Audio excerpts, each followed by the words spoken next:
The email arrived at 7:43 on a Friday evening, unsigned and brief.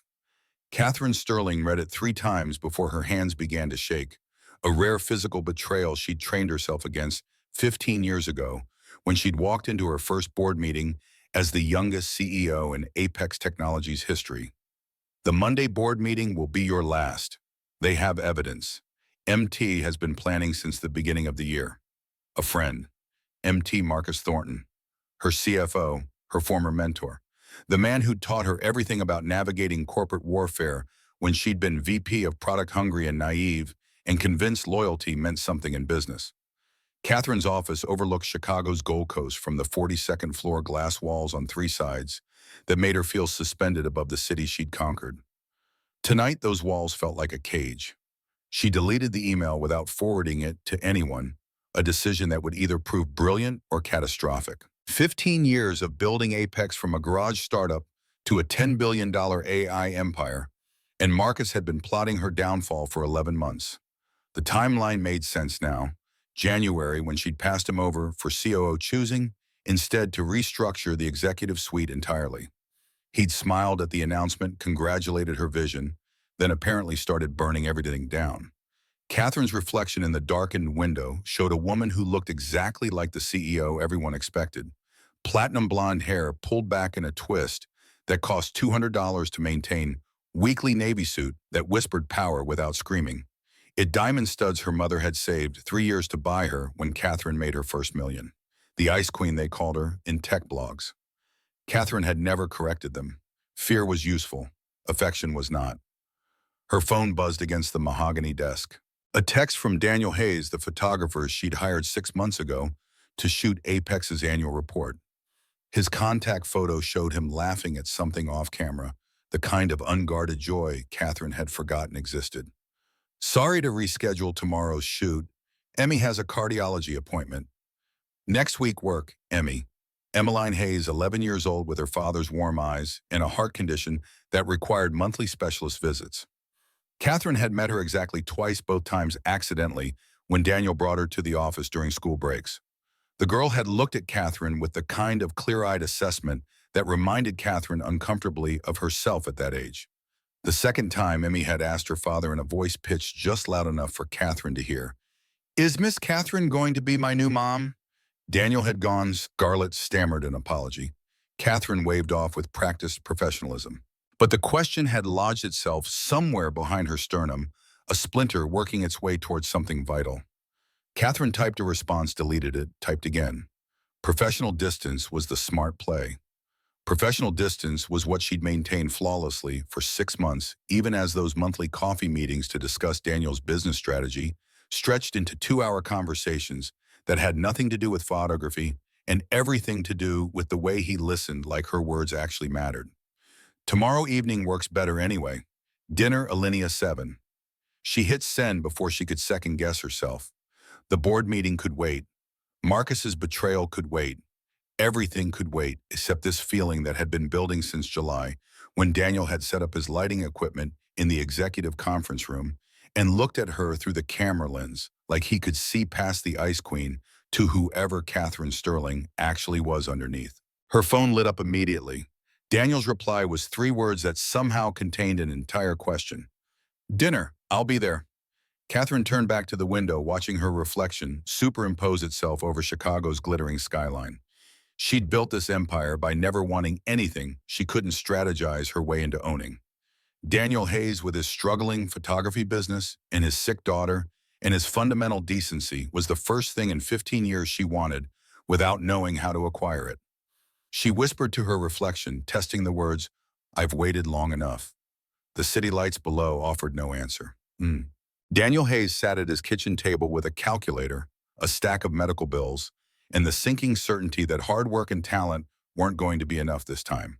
The final notice from Northwestern Medicine lay on top of the pile red letters announcing his failure in 18-point font. Outstanding balance, $47.52 in fountain.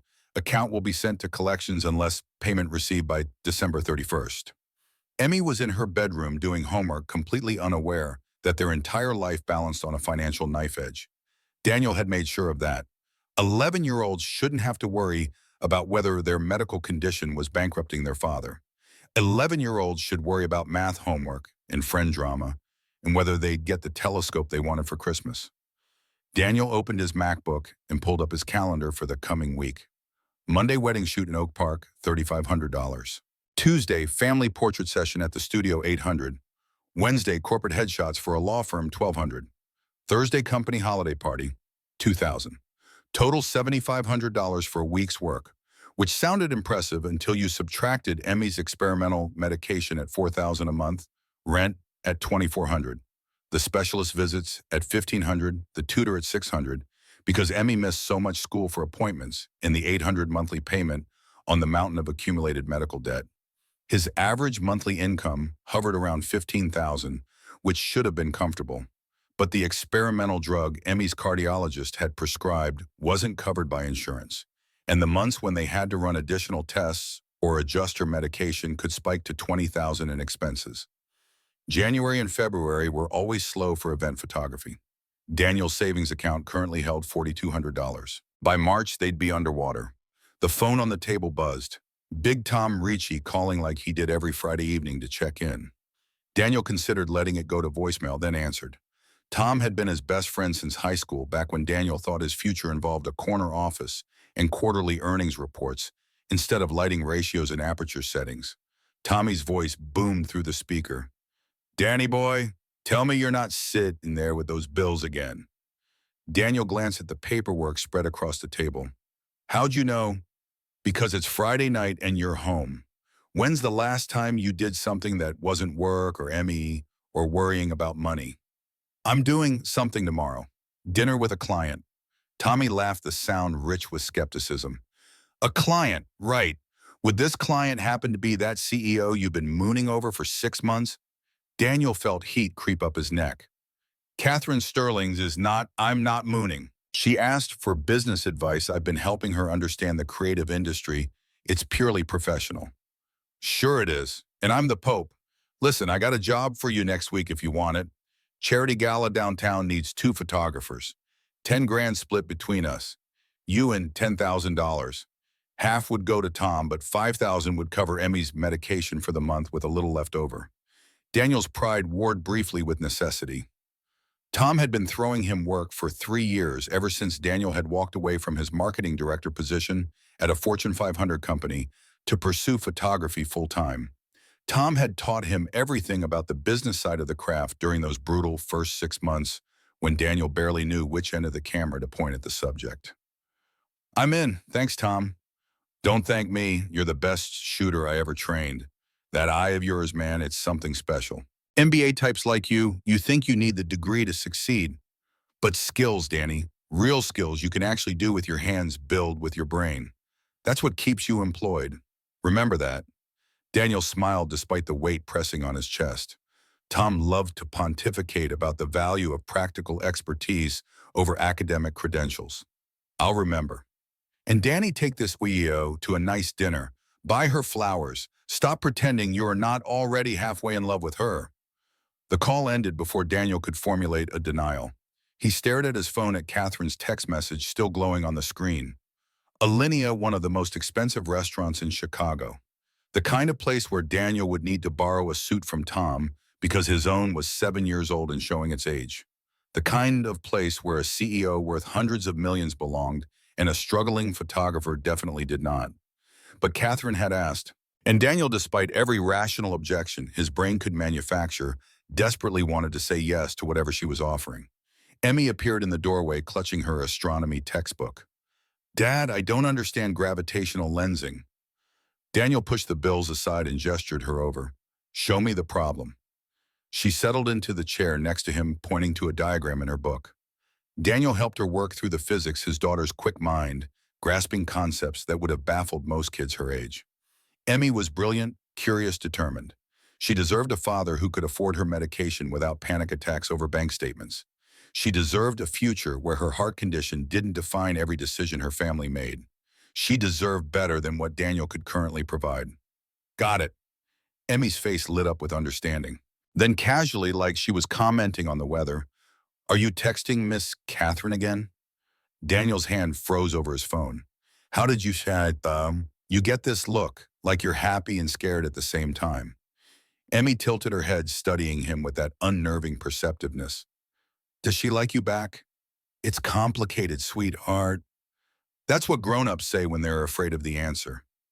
Emmy closed her textbook. Grammy Constance called today. She said she and Grandpa Philip want me to come stay with them for winter break. Daniel's stomach dropped. Constance and Philip Winters. Lisa's parents had been making increasingly pointed comments about Daniel's ability to provide a stable environment for Emmy.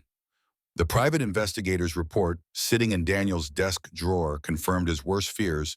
Lisa's parents were considering a custody suit. What did you tell her? That I'd ask you. Emmy's voice went small. I don't want to go, Dad. They're nice, but they look at me like I'm broken. You don't look at me like that. Daniel pulled her into a hug, feeling her slight frame against his chest. 3 years since Lisa's death, and Emmy still carried that grief like a stone. Adding Catherine to their lives, even just as friends, felt like tempting fate. What if it didn't work? What if Catherine realized that dating a single father with a sick child was more trouble than it was worth? What if Emmy got attached and then lost another person she loved? But what if it could work? What if Catherine, who listened to him talk about f-stops and ISO settings like they mattered, who remembered Emmy's birthday and asked about her latest astronomy obsession, who looked at Daniel like he was more than just a struggling photographer drowning in medical bills, what if she could actually be part of their lives? Daniel released Emmy, smoothed her dark hair back from her face. You're not going to Grammys for winter break unless you want to. This is your home. I'm your dad. That's not changing. Emmy studied his face for a long moment. Are you going to dinner with Miss Catherine tomorrow? Yes. Good. Emmy picked up her textbook and headed back to her room, pausing in the doorway.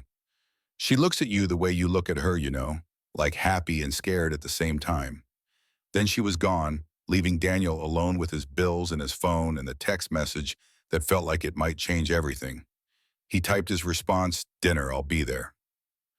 Catherine arrived at Alinea 20 minutes early, which gave her time to second-guess everything about the evening. She'd chosen a black dress that walked the line between professional and personal, paired with the diamond earrings that had been her first major purchase after Apex's Series A funding.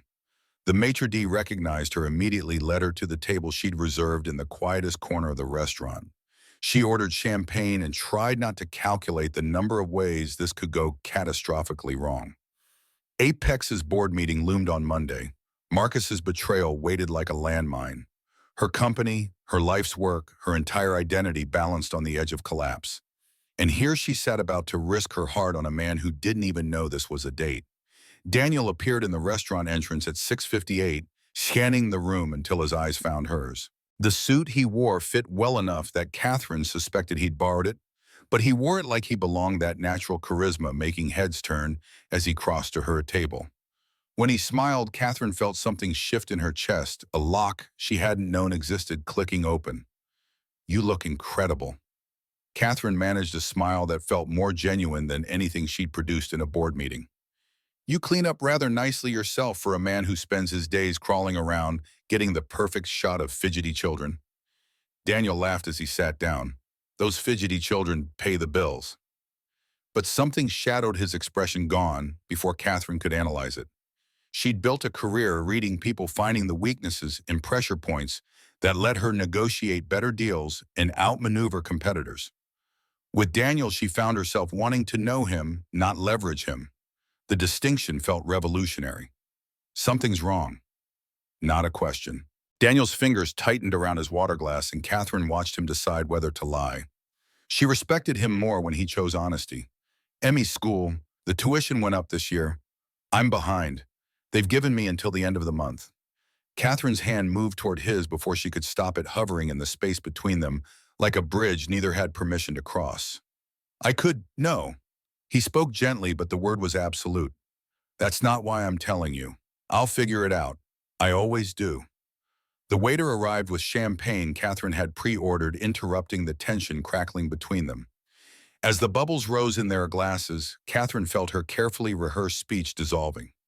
She'd planned this conversation for weeks, mapped out every word like a business presentation. But Daniel looked at her with those warm eyes, and suddenly she didn't want strategy. She wanted truth. I didn't just invite you here to discuss business strategies. Her voice came out softer than she'd intended, missing the armor she usually wore in conversation.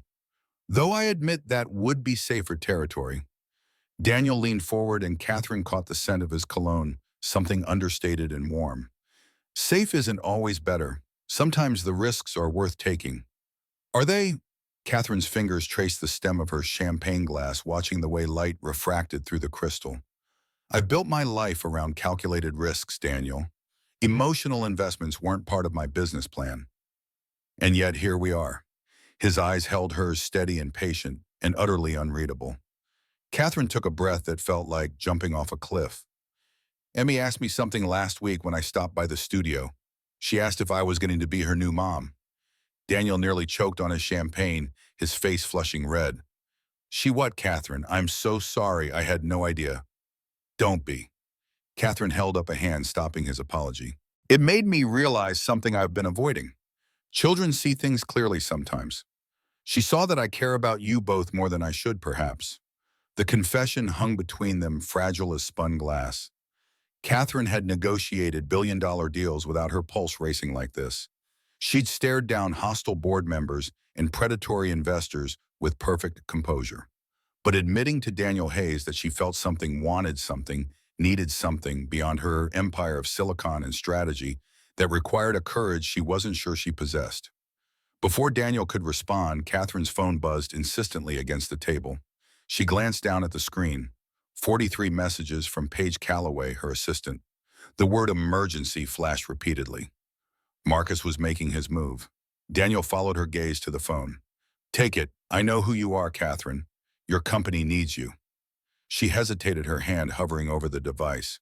Every instinct she'd honed over 15 years screamed at her to answer, to handle the crisis, to protect what she'd built.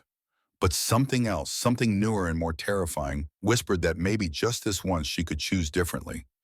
Catherine turned the phone face down on the table, silencing it. No, not tonight. Tonight I need to say something I've been rehearsing for weeks.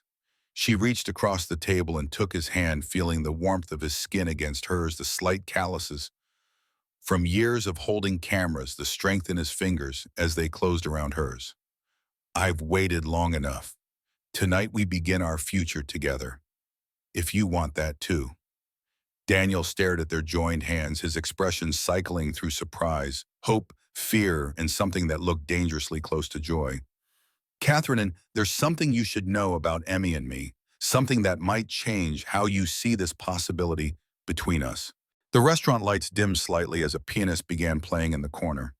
Melancholy notes underscoring whatever revelation Daniel was about to make. Catherine squeezed his hand, refusing to let go. Tell me.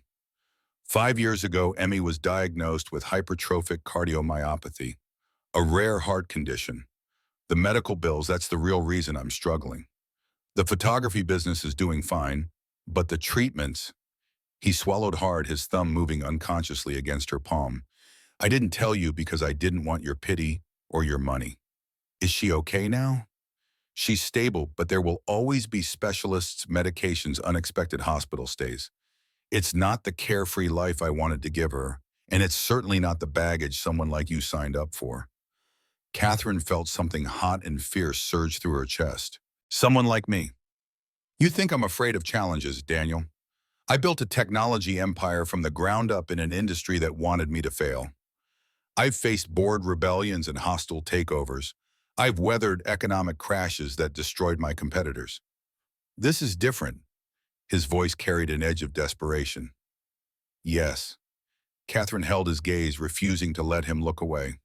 This is more important. Emmy is more important. You are more important. The conviction in her voice seemed to surprise them both. Catherine had spent 15 years building walls between herself and anything that could hurt her. Caring about people meant vulnerability. Vulnerability meant weakness. Weakness meant failure. But looking at Daniel across the table, his hand warm in hers, his daughter sleeping safely at home with a sitter, Catherine realized she'd been failing all along. She'd been winning battles and losing the war against her own isolation. I don't need a perfect life, Daniel. I need a real one, with real love, real challenges, real purpose beyond quarterly reports and shareholder meetings. Her phone lit up again, vibrating insistently against the table. This time, Catherine saw the preview of Paige's text. Board emergency meeting called for tomorrow morning. Vote of no confidence. Evidence of mismanagement attached. The world narrowed to that single line of text. Marcus wasn't waiting until Monday. He was striking now while Catherine sat at dinner, distracted and vulnerable. The smart play would be to leave immediately, spend the night preparing her defense, calling board members, mobilizing her resources. The smart play had kept her alive in corporate warfare for 15 years. Daniel noticed the change in her expression before she could mask it. Catherine, what's wrong? She could lie, brush it off as nothing, pretend the empire wasn't burning while she sat here confessing feelings she'd kept locked away for months. But Daniel had given her honesty about Emmy's condition, about his financial struggles, about the fear that Catherine would decide they weren't worth the trouble. She owed him the same truth. It seems I may be fighting for my company sooner than I expected. Someone's making a move against me. Daniel started to pull his hand back. Then we should end this evening now. You need to prepare. No. Catherine's grip tightened on his fingers, refusing to let him withdraw. That's exactly what I've always done. Sacrifice the personal for the professional. Not tonight. She straightened her shoulders, feeling the CEO emerge, even as some softer version of herself fought to stay present. Besides, I think better when I'm not alone in my office overthinking every scenario. Daniel smiled, and Catherine saw understanding in his expression. Not pity, not concern, but recognition. Then let's think together. After dinner. The waiter arrived with their entrees, momentarily pausing the conversation. As they ate, Catherine found herself sharing details about the board tensions she'd never discussed with anyone.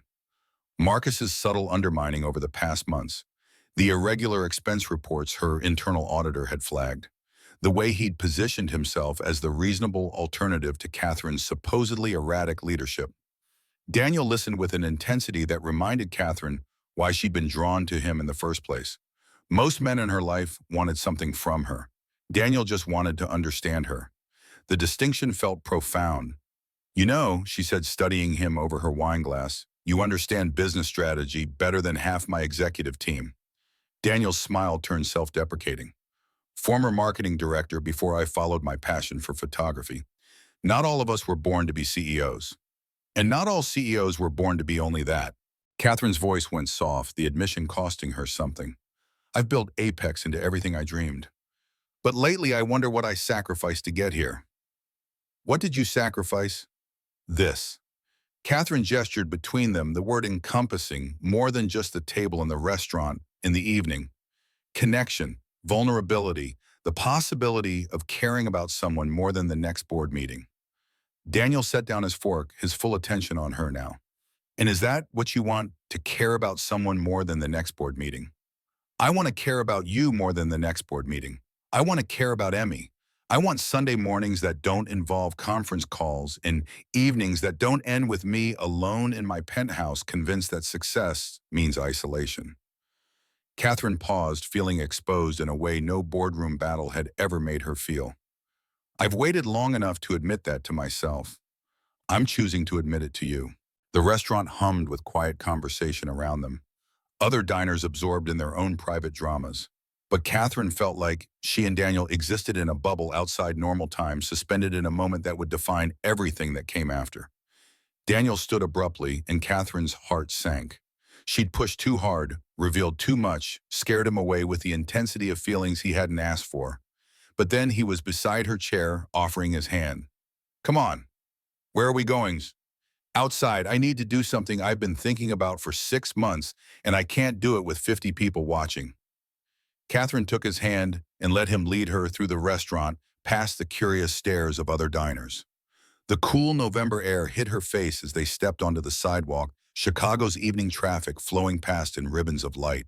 Daniel pulled her into a shadowed alcove beside the restaurant entrance, his hands framing her face with a gentleness that made her breath catch.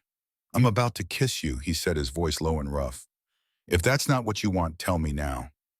Catherine had built a career on always having the perfect response. Words failed her completely. She just nodded, and Daniel closed the distance between them. The kiss was nothing like she'd imagined during all those nights alone in her penthouse. It wasn't tentative or questioning. Daniel kissed her like he knew exactly what he wanted, his mouth firm against hers, one hand sliding into her carefully styled hair and completely destroying hours of professional grooming. Catherine didn't care. She kissed him back with 15 years of suppressed wanting, her fingers gripping the lapels of his borrowed suit. When they finally broke apart, both breathing hard, Daniel rested his forehead against hers. "I've wanted to do that since the day you told me my business plan needed work." Catherine laughed, the sound foreign and wonderful. "That was our second meeting." "I know." Daniel's thumb brushed her cheekbone, his eyes searching hers in the dim light. "I've been terrified of this. Of you. Of what it would mean for Emmy if I let someone into our lives and it didn't work out. And now I'm still terrified, but I'm more terrified of not trying." He stepped back slightly, his hands dropping to his sides. "I meant what I said about Emmy. Her condition isn't going away. The medical bills aren't going away. If you're looking for an uncomplicated relationship with a successful, stable man, I'm not that person." Catherine straightened her dress, trying to reassemble some version of her professional composure, and failing completely. Her hair was a mess, her lipstick undoubtedly smeared, and she didn't care at all. "I've made my decision, Daniel. Whatever happens tomorrow with the board, I'm choosing us. I've built enough empires. It's time to build something that matters more." Daniel's phone rang before he could respond, the shrill sounds shattering their bubble. He glanced at the screen and his face went pale. "It's Northwestern Medicine, the emergency department."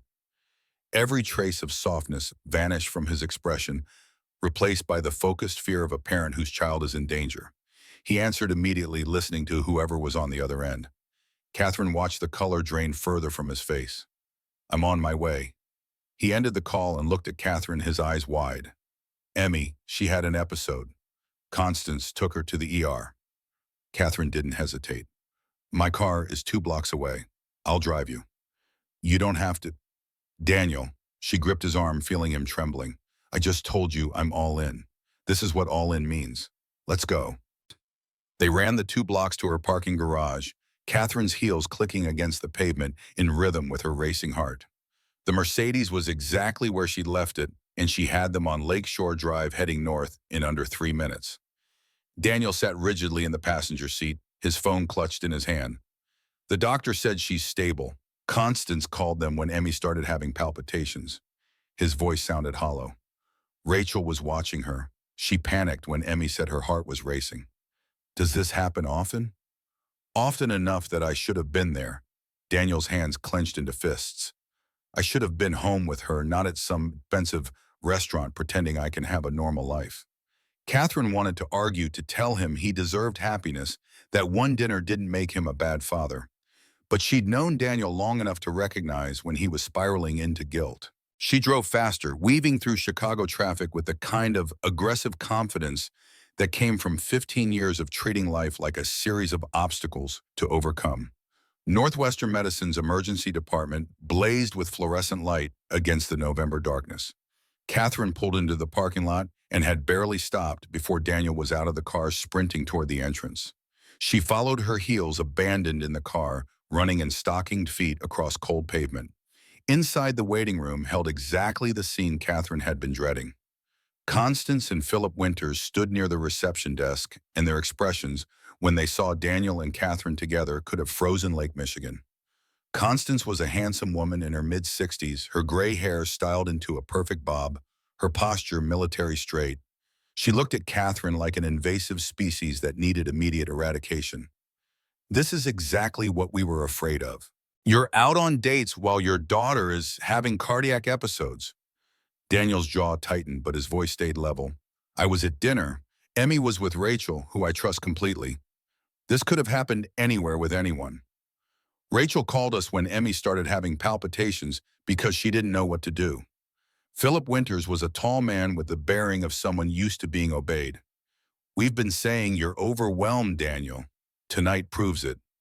Catherine felt Daniel's hand on her arm, a gentle pressure that stopped her from launching into the defense already forming. She watched him take a breath, watched him choose calm over anger, even though she could see the fury vibrating beneath his composure. "Sophie's condition is unpredictable, Philip. Tonight's episode could have happened if she'd been with me, with you, with anyone. What matters is that she's getting care. A doctor emerged from the treatment area, his expression professionally neutral. Mr. Hayes, Emmy's asking for you, and for... He glanced at his notes. Miss Catherine. Constance's face went rigid. Who is Miss Catherine? The nurse beside the doctor offered helpfully. The lady from the photos in Emmy's room. Emmy talks about her constantly. The moment crystallized into something Catherine would remember for the rest of her life. Constance Winter's shock, Philip's disapproval. Daniel's mixture of embarrassment and something that might have been hope in her own sudden understanding that Emmy Hayes had already made space for Catherine in her life, whether or not the adults had figured out what they were doing. I'm Catherine Sterling. She stepped forward, meeting Constance's glare without flinching. And yes, I'd like to see Emmy, if that's all right. The doctor led them back before anyone could object further. Emmy lay in a hospital bed looking impossibly small, her dark hair spread across the pillow monitors, beeping softly beside her. But when she saw Catherine and Daniel together, her face lit up with a smile that made Catherine's chest ache. You came, Dad said you were busy tonight. Catherine crossed to the bed and sat carefully on its edge, taking Emmy's hand. The girl's fingers felt cold and fragile, nothing like the confident child who'd asked pointed questions about stellar evolution the last time Catherine had visited Daniel's studio. Never too busy for you, sweetheart. Emmy's smile faltered. Grammy and Grampy are mad at Dad. It's my fault for getting sick. It's nobody's fault. Catherine squeezed Emmy's hand gently. Bodies are complicated. Your heart is working hard to keep you healthy, and sometimes it needs a little extra help. That's not bad or wrong, it just is. Did you and Dad have a good dinner before I ruined it? Catherine glanced at Daniel, who stood at the foot of the bed looking like he might shatter. You didn't ruin anything. And yes, we had a very good dinner. Emmy studied Catherine's face with that unnerving perception. Are you going to be around more? Or is this another time when the grown-ups say things but don't mean them? The question hit harder than any hostile board member's attack. Catherine thought about Emmy's mother dead 3 years in a car accident. She thought about all the well-meaning people who'd probably promised stability and then disappeared when the reality of Emmy's condition became inconvenient. She thought about her own instinct to protect herself from exactly this kind of vulnerability. Then she thought about Daniel's kiss in the alcove outside the restaurant, about the way Emmy drew pictures of the three of them together, about the choice she'd made to stop building empires and start building something real. Sophie, I can't promise I have all the answers, but I promise I'm not going anywhere unless you want me to. Okay. Emmy's eyes filled with tears, and Catherine felt her own throat tighten. The girl nodded, then closed her eyes exhausted from the evening's drama. Catherine stayed beside her until Emmy's breathing evened into sleep, her small hands still wrapped around Catherine's fingers. Outside Emmy's room, Constance waited like a storm about to break. Who are you to make promises to my granddaughter? Catherine straightened to her full height, feeling the Ice Queen snap back into place like armor. Someone who cares about her well-being. You're the CEO Daniel photographed, the billionaire. Constance's voice dripped contempt. Is this some kind of charity case for you slumming with the struggling photographer and his sick child? Daniel stepped between them. Constance, enough. Philip joined his wife, forming a united front. We're filing for custody, Daniel. You can't provide a stable environment. Tonight proves it. Between your financial struggles and now this inappropriate relationship, then I'll see you in court. Daniel's voice could have cut glass. The Winters left without another word, their footsteps echoing down the hospital corridor. Daniel sagged against the wall, all the adrenaline draining out of him at once. Catherine wanted to touch him, to offer comfort, but suddenly the space between them felt vast and complicated. I'm sorry you had to see that. Catherine shook her head. Don't apologize for people trying to protect Emmy, even if they're wrong about you. They're not completely wrong. Daniel ran both hands through his hair. I am overwhelmed. I am struggling financially. I can't promise Emmy the stable life she deserves. But you're not failing her. There's a difference, Vermile. The doctor approached with Emmy's discharge papers. The palpitations had been anxiety-induced, not a cardiac emergency. Medication adjustment needed. Follow up with her cardiologist next week. Daniel signed everything mechanically, and Catherine found herself driving them home through streets that had emptied since dinner. Emmy fell asleep at the back seat almost immediately. Daniel gave directions to his apartment in Lincoln Park, and Catherine navigated the quiet streets, feeling like she'd stepped into an alternate version of her life. She'd never driven a child anywhere. She'd never dealt with hospital discharge papers or anxious grandparents, or the complicated reality of loving someone who came with responsibilities that couldn't be strategized away. She'd never wanted to more than she did right now. Daniel's apartment was a modest two-bedroom on the third floor of a well-maintained building. Catherine waited in the living room while he carried Emmy to her bedroom, listening to the soft murmur of his voice as he settled her for the night. The space around her told stories Catherine was only beginning to understand: photos of Lisa everywhere. Emmy's art projects covering the refrigerator, Daniel's cameras arranged on a bookshelf beside astronomy texts and children's books about grief. This was real life, messy and complicated, and nothing like the pristine perfection of Catherine's penthouse. She loved it immediately. Daniel returned to find Catherine studying a photo on the mantel: Daniel, Lisa, and a much younger Emmy at Navy Pier, all of them laughing at something off camera. That was 6 months before Lisa died. Emmy was 7, still healthy, still innocent of everything that was coming. You loved her. Not a question. I did. For 15 years, she was my whole world. Daniel's voice carried no defensiveness, just honest grief. And then she was gone, and I had to figure out how to be enough for Emmy on my own. Catherine turned to face him. You are enough, more than enough. Am I? Because tonight, while I was kissing you in that alcove, my daughter was having a cardiac episode that terrified her badly enough that my dead wife's parents are now filing for custody. You tell me how I'm supposed to believe I'm enough. The rawness in his voice nearly undid her. Catherine crossed to him, took his face in her hands the way he'd done with hers outside the restaurant. Daniel Hayes, you are a good father. You are not responsible for Emmy's heart condition. You are not responsible for your in-laws' fear. You are doing everything right, and sometimes right still includes trips to the emergency room. That's not failure, that's just life. Daniel's eyes searched hers, looking for something Catherine hoped she could provide. I don't know how to do this. How to let you in without risking Emmy getting hurt if it doesn't work out. I don't know either, Catherine admitted. I've never done this before. Cared about someone enough that failure would actually matter. But I know I want to try. If you'll let me. The question hung between them, enormous and terrifying. Daniel's apartment was quiet except for the hum of the refrigerator and the distant sound of Chicago traffic. Catherine could see him thinking, weighing, trying to calculate odds in a situation where math didn't apply. Finally, he spoke. Stay, just for a few hours, until I'm sure Emmy's really okay. I have a board meeting in 9 hours. I know. Daniel managed a tired smile. But you said you were all in. I'm testing that claim. Catherine pulled out her phone and saw the notifications stacking up. 73 messages from Paige now. The emergency board meeting was scheduled for noon tomorrow. Marcus had leaked his evidence to the business press. Apex's stock had already dropped 2 points in after-hours trading. Her entire empire was on fire, and she was standing in a photographer's modest apartment, choosing between the smart strategic play and something she couldn't even name. She silenced her phone completely and slipped it into her purse. Where's your couch? Daniel led her to a worn leather sofa that had definitely seen better days. Catherine kicked off her heels and sat, and Daniel settled beside her close enough that their shoulders touched. Neither spoke. They just sat in the quiet darkness of his apartment while Emmy slept safely down the hall, and Catherine's professional life imploded in 73 unread messages. Daniel's breathing evened out, first exhaustion, finally claiming him. Catherine followed soon after, her head resting against his shoulder, her hand loosely clasped in his. As sleep pulled her under, her last thought was that she'd just made either the best or worst decision of her life. Her phone sat dark and silent in her purse, the number 43 glowing briefly before the screen went black. Catherine woke to the sensation of being watched.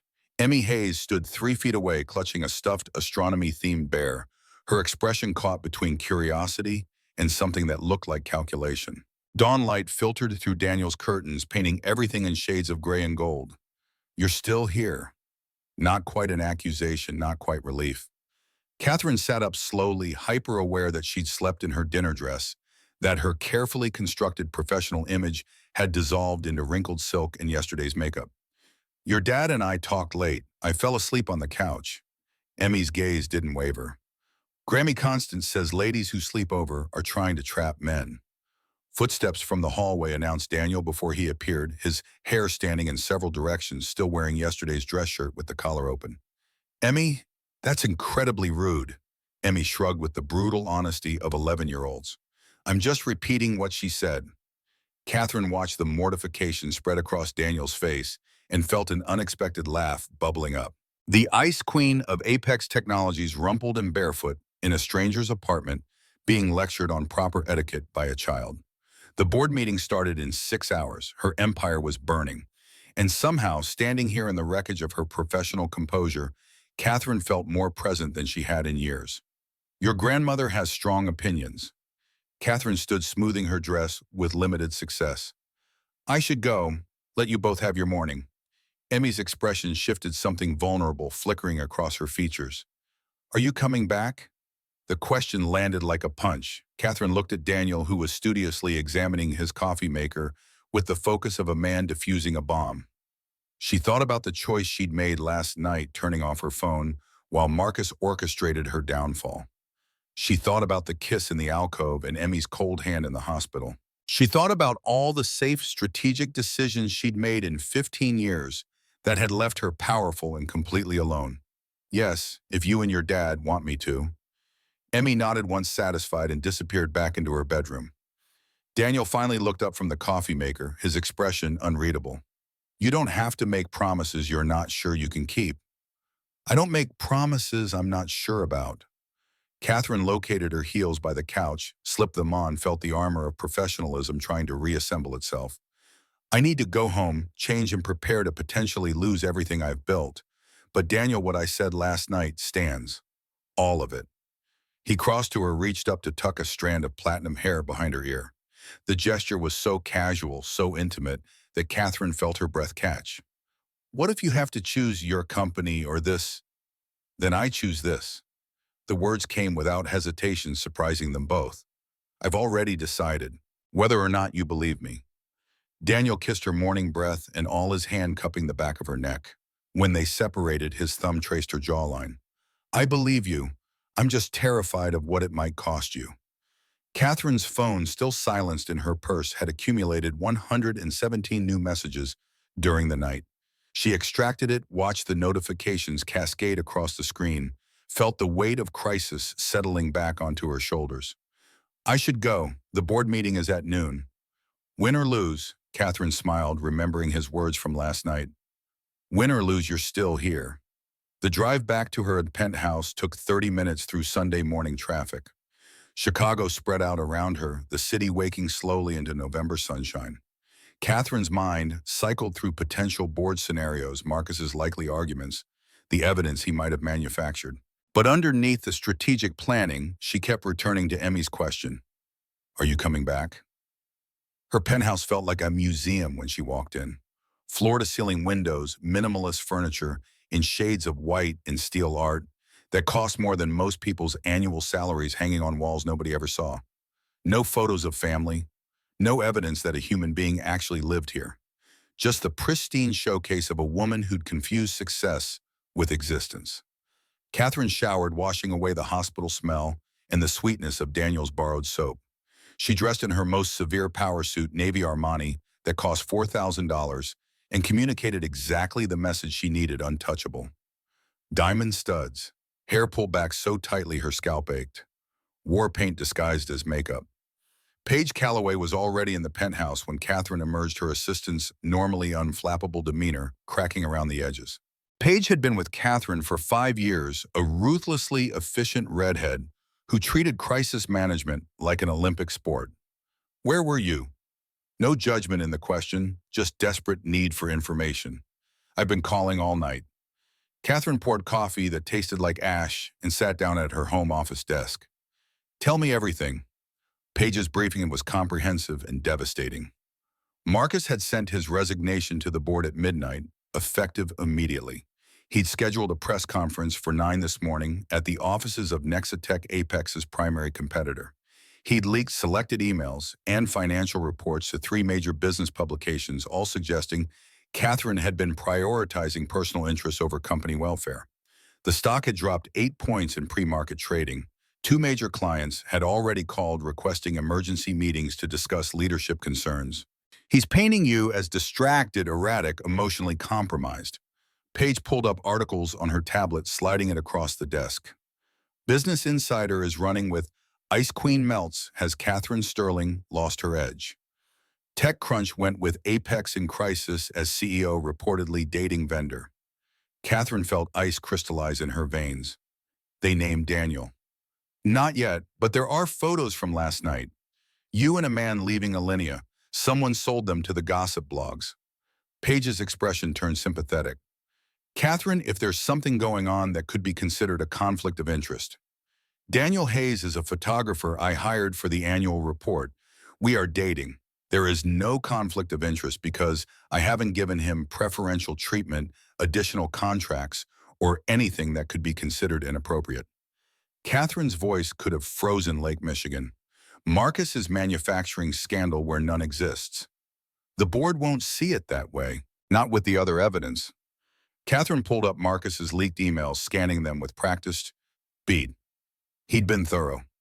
Every board meeting she'd missed while investigating him framed as negligence. Every strategic decision she'd made without full board consultation positioned as autocratic overreach. The rejection of Nexitech's partnership proposal painted as irrational personal vendetta.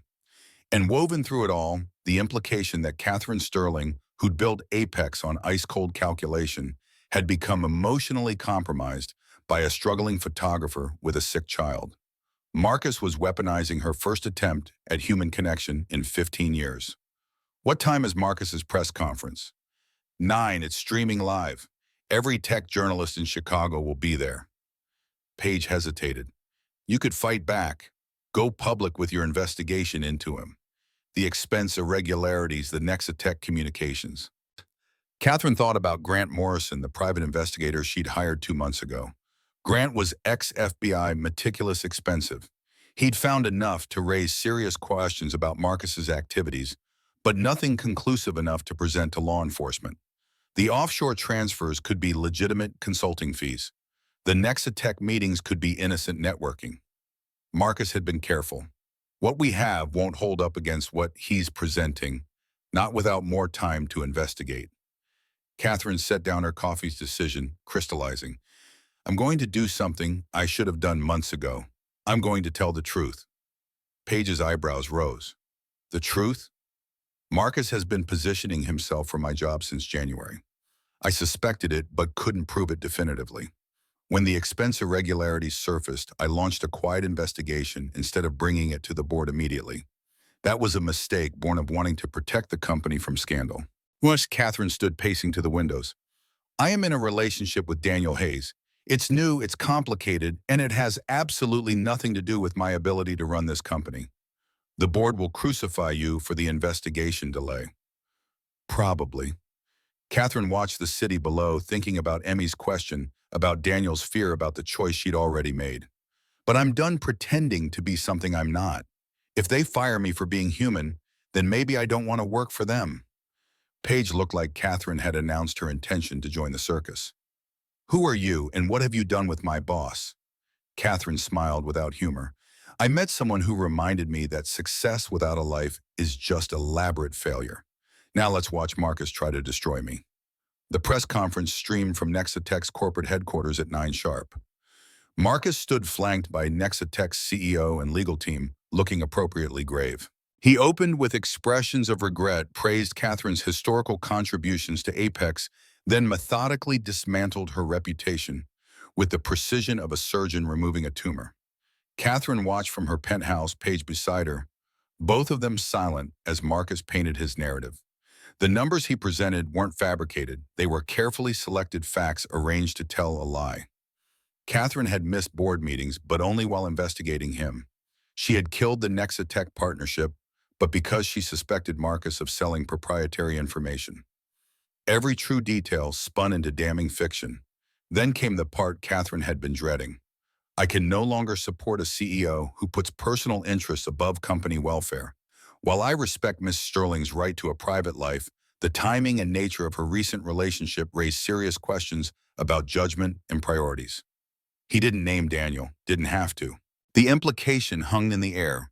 Catherine Sterling, legendary ice queen, had melted for some man and lost her edge in the process. The tech industry's fundamental sexism did the rest of the work. Generations of women judged more harshly than men for having the audacity to want both career and personal life. Catherine's phone exploded with calls, board members, investors, clients, journalists. She ignored them all except one, Daniel. His voice carried an edge of panic. Are you watching this, Catherine? He's talking about us. Without saying our names, he's talking about us. I know. Emmy heard Grammy Constance on the phone this morning. She's moving forward with a custody suit immediately, using last night's hospital visit as evidence that I can't provide stability. Daniel's breath came harsh through the phone. The media attention, if this gets worse, Catherine, I can't have Emmy's face in tabloids. She's 11. She has a medical condition. The stress could actually be dangerous. Catherine felt the walls closing and all her careful construction of a different life crumbling before it had even begun. I'm not going to let Marcus destroy you because of me. That's not what I'm saying. But the fear in Daniel's voice told a different story. I just need to think about Emmy first, always. I know you do. That's one of the reasons I love you. Silence on the other end of the line. Catherine's heart stopped. She'd said it out loud, the thing she had barely admitted to herself at the worst possible moment, in the worst possible circumstances. Daniel's voice, when he spoke again, sounded wrecked. Catherine, you don't have to say it back. I just needed you to know. Catherine watched Marcus conclude his press conference, watched her career detonate in real time. I have a board meeting in 3 hours. After that, win or lose, can I see you? Yes, always yes. The line went dead. Catherine set down her phone and turned to Paige. Get me Gerald Hoffman on the line. Private number, not the office. I need to speak with him before the board meeting. Gerald Hoffman had been Catherine's first major investor, the venture capitalist who'd seen potential in a 27-year-old woman with a garage startup and a dream of revolutionizing AI. He answered on the second ring, his gravelly voice carrying the weight of 40 years in Silicon Valley. Catherine, I assume you're calling about Marcus's little performance this morning. I'm calling to tell you the truth before the board meeting. You deserve that. She told him everything. The investigation into Marcus, her relationship with Daniel, the choice she'd made last night to put personal connection ahead of crisis management. Gerald listened without interruption, and when Catherine finished, he was quiet for so long she thought the connection had dropped. Finally, you're in love with him, this photographer. Yes. And his daughter. The one with the heart condition. Yes. Does he make you happy? The question caught Catherine off guard. In 15 years of working with Gerald, he'd never asked her about happiness. Profits, market share, strategic positioning, yes. Happiness had never entered the equation. He makes me remember what it feels like to be human. I didn't realize I'd forgotten until I met him. Gerald's laugh was rough. I've been divorced 3 times, Catherine. Built 4 companies, made $2 billion, and I don't have a single person who'd visit me in the hospital except my broker. You know what I'd trade it all for? What you found last night sleeping on that photographer's couch. I might lose Apex. You might, or you might not. The board meeting will tell. But Catherine, listen to me. I've watched you build this company into something extraordinary. I've also watched you build yourself into a prison. Whatever happens today, don't lose what you found. Men like me were cautionary tales. Don't become one. The board meeting convened at noon in Apex's executive conference room. Catherine arrived 15 minutes early, claiming her seat at the head of the table. 9 board members total, including her. Gerald sat 2 seats down, his expression carefully neutral. Sloan Blackwell, the tech entrepreneur who'd proposed the compromise solution months ago, offered Catherine a small nod. The others avoided eye contact. Marcus's empty chair sat like an accusation. David Park, Apex's general counsel, called the meeting to order. Gerald, as board chair, presented the situation with brutal efficiency. Marcus's resignation, his allegations, the media coverage, the stock drop, the client concerns. Then he opened the floor.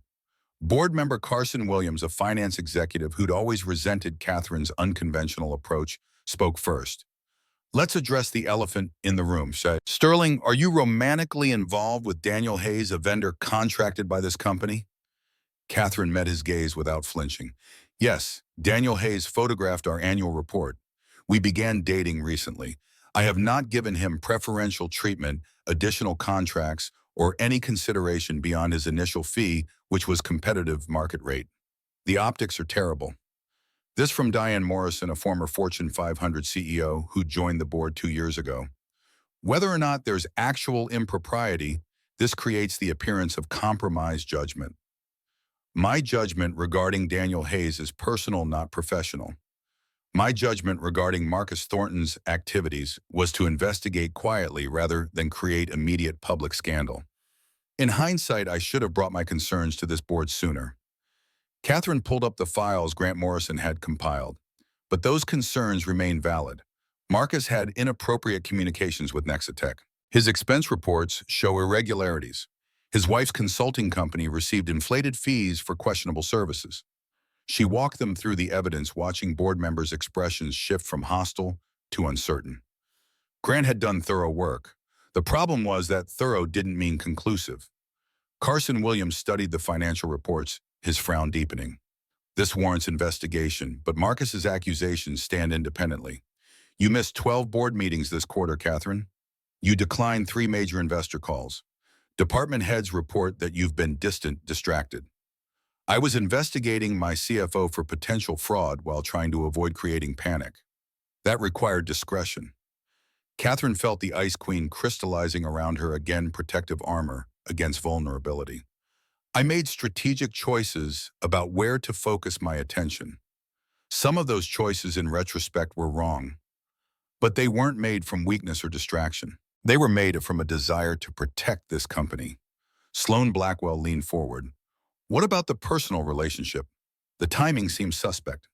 Catherine could lie, frame her relationship with Daniel as something that developed after the investigation began, minimize its importance, sacrifice her one attempt at genuine human connection on the altar of professional survival. She looked around the table at 9 people who'd never asked her about happiness in 15 years. I met Daniel Hayes 6 months ago. I investigated Marcus's activities starting 2 months ago. The relationships developed independently. As for whether my personal life affected my professional judgment, yes, it did. It made me realize that building empires without building a life is ultimately empty. It made me question whether being CEO of Apex is still what I want. The room went silent. Catherine had just committed the ultimate corporate sin, suggesting that something might matter more than the company. Gerald's expression remained neutral, but she saw something shift in his eyes. Understanding, maybe, or recognition. So you're admitting that you're compromised. Carson Williams looked triumphant. That personal considerations are affecting your ability to lead. I'm admitting that I'm human. If that's disqualifying, then perhaps I'm not the right leader for this board. Catherine stood decision, crystallizing with the certainty that had built her empire. I propose the following. I will step down as CEO effective in 6 months. During that time, I'll work with you to identify and train my successor. I'll transition to executive chair, maintaining strategic oversight without day-to-day operational responsibility. That gives Apex stability, gives me time to determine what I actually want, and gives this board the change it apparently needs. The silence that followed felt like falling. Catherine had just offered to give up the position she'd fought for, killed herself for, sacrificed everything for. And standing in that conference room with 9 shocked board members, she felt lighter than she had in years. Gerald spoke first. I'll support that proposal. Anyone else? Sloan Blackwell raised her hand. I support it, with the caveat that we continue the investigation into Marcus's activities. One by one hands rose. 6 votes in favor, 3 against. Catherine Sterling would remain CEO for 6 more months, then transition to a less demanding role. She'd won technically. Kept her position, maintained her influence, avoided complete destruction. It felt like the first real victory she'd had in 15 years. The meeting adjourned at 2:15. Catherine fielded brief conversations with individual board members, accepted Gerald's cryptic, "You made the right choice," and extracted herself as quickly as possible. Paige waited outside the conference room, her expression anxious. How bad? I keep my job for 6 months, then transition to executive chair. Marcus's investigation continues. Stock should stabilize once we announce the plan. Catherine kept walking toward the elevators. I need you to draft a press release. Position this as planned succession, strategic evolution, all the usual corporate euphemisms. Where are you going? Catherine hit the elevator button, feeling her phone already buzzing with calls she had no intention of answering. To have dinner with my boyfriend and his daughter, like a normal human being. Paige's expression suggested Catherine had announced her intention to join the circus, but she nodded. I'll handle the press release, Catherine. For what it's worth, I think you did the right thing. The elevator doors closed on Paige's approval, and Catherine allowed herself exactly 30 seconds to process what had just happened. She'd survived. Barely. She'd kept her company by agreeing to eventually let it go. She'd chosen Daniel and Emmy over absolute power, and she felt absolutely certain she'd made the right choice. Daniel's apartment building looked different in afternoon light, less intimidating somehow. Catherine had texted from the car, a simple message. Board meeting done. Still want company for dinner. His response came immediately. Emmy's been asking about you all day. We're making pizza. Bring wine if you want. Or don't. Just bring yourself. Catherine stopped at a wine shop anyway, selecting a bottle that cost more than Daniel probably spent on groceries in a week. Then on impulse, she ducked into a toy store and bought an actual telescope, not the cheap plastic kind, but a real beginner's model that Emmy could use to explore the night sky she loved so much. $300 seemed reasonable for a peace offering to an 11-year-old who'd watched her father's life explode that morning. Emmy answered the door, her face cycling through surprise, wariness, and something that might have been hope. You came. Dad said you might be too tired. Catherine held out the telescope box. I'm never too tired for pizza night, and I thought you might like this. Emmy's eyes went wide. Is that a real telescope? Real enough for amateur astronomy. Your dad mentioned you're interested in stellar evolution. Might be nice to see the stars yourself instead of just reading about them. For a moment, Catherine thought she'd miscalculated. The gift was too much too soon, overstepping boundaries she didn't yet have permission to cross. Then Emmy threw her arms around Catherine's waist, squeezing tight enough that Catherine felt the breath leave her lungs. Thank you. This is the best present anyone's ever given me. Over Emmy's head, Catherine saw Daniel in the kitchen doorway, his expression doing complicated things. She mouthed too much, and he shook his head, but his eyes looked suspiciously bright. The pizza-making process was exactly the chaos Catherine should have anticipated. Emmy took charge with the confidence of a child who'd grown up helping her father cook, explaining proper dough-tossing technique while flour settled over every available surface. Catherine's $4,000 suit acquired a layer of white powder that would probably require professional cleaning. She didn't care at all. Daniel worked beside her, their shoulders brushing as they assembled toppings. How bad was the board meeting? Catherine kept her voice low enough that Emmy focused on creating a perfectly circular crust wouldn't hear. I'm stepping down as CEO in 6 months, transitioning to executive chair. Daniel's hands stilled over the bell peppers he'd been chopping. Because of me. Because of me. Because I realized that running Apex the way I have been was killing everything else in my life. Catherine reached over and took his hand, not caring that they were both covered in pizza ingredients. I'm not giving up the company entirely, just the part that required me to sacrifice being human. Emmy looked up from her dough. Miss Catherine, are you putting pepperoni on your pizza? Catherine released Daniel's hand and surveyed the toppings. What do you recommend? Pepperoni, mushrooms, and black olives. That's Dad's favorite. Emmy paused, then added shyly, it's my favorite too. Maybe it could be yours. The offer felt like acceptance, like Emmy tentatively welcoming Catherine into their private family rituals. Catherine's throat tightened unexpectedly. That sounds perfect. They ate pizza at Daniel's small kitchen table, Emmy monopolizing the conversation with enthusiastic explanations of her latest astronomy obsession. Catherine listened, genuinely fascinated by the child's intelligence and the way Daniel engaged with her interests. This was what a real family looked like, she realized. Not the pristine perfection of magazine spreads, but flour-dusted chaos and easy laughter, and people who actually knew each other. After Emmy went to bed, Daniel and Catherine tackled the kitchen disaster together. Washing dishes side by side felt more intimate than any boardroom victory Catherine had ever experienced. Daniel broke the comfortable silence first. Tell me about the meeting, really. Catherine explained everything: Marcus's strategy, the board's initial hostility, her decision to tell the truth instead of manufacturing a defense, the vote, Gerald's surprising support, her choice to step back from the CEO role. And you're okay with that, giving up something you've worked 15 years to build. I'm not giving it up. I'm transforming it into something sustainable. Catherine set down the dish she'd been drying. Daniel, what does this look like, you and me, because I can't do casual, not with Emmy involved. I can't do casual either. I don't know how to do anything halfway. Daniel turned to face her fully. But I also don't know what the timeline is. When we tell people we're together, how we navigate all the complications. Catherine felt the question he wasn't asking.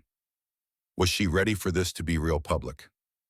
The kind of relationship that required introduction to friends and family, that involved school events and doctor's appointments and all the mundane intimacy of actually building a life together. I want to do this properly. Meet your friends. Have you meet my mother. Be present for Emmy's doctor's appointments if you want me there. Catherine paused, gathering courage. I want Sunday mornings that don't involve board meetings. I want to learn how to make pizza without destroying your kitchen. I want to be the person Emmy drew in that picture at Navy Pier. Daniel's smile started slow, spreading across his face like sunrise. You saw that picture. I saw it. I want to be worthy of it. He kissed her, then thorough and unhurried, his hands framing her face like she was something precious. When they broke apart, Daniel's expression had gone serious again. What if the custody battle gets worse? What if being with me costs you more than just the CEO position? Then I'll deal with it. We'll deal with it. Together. Catherine meant every word. I've spent 15 years protecting myself from exactly this kind of vulnerability.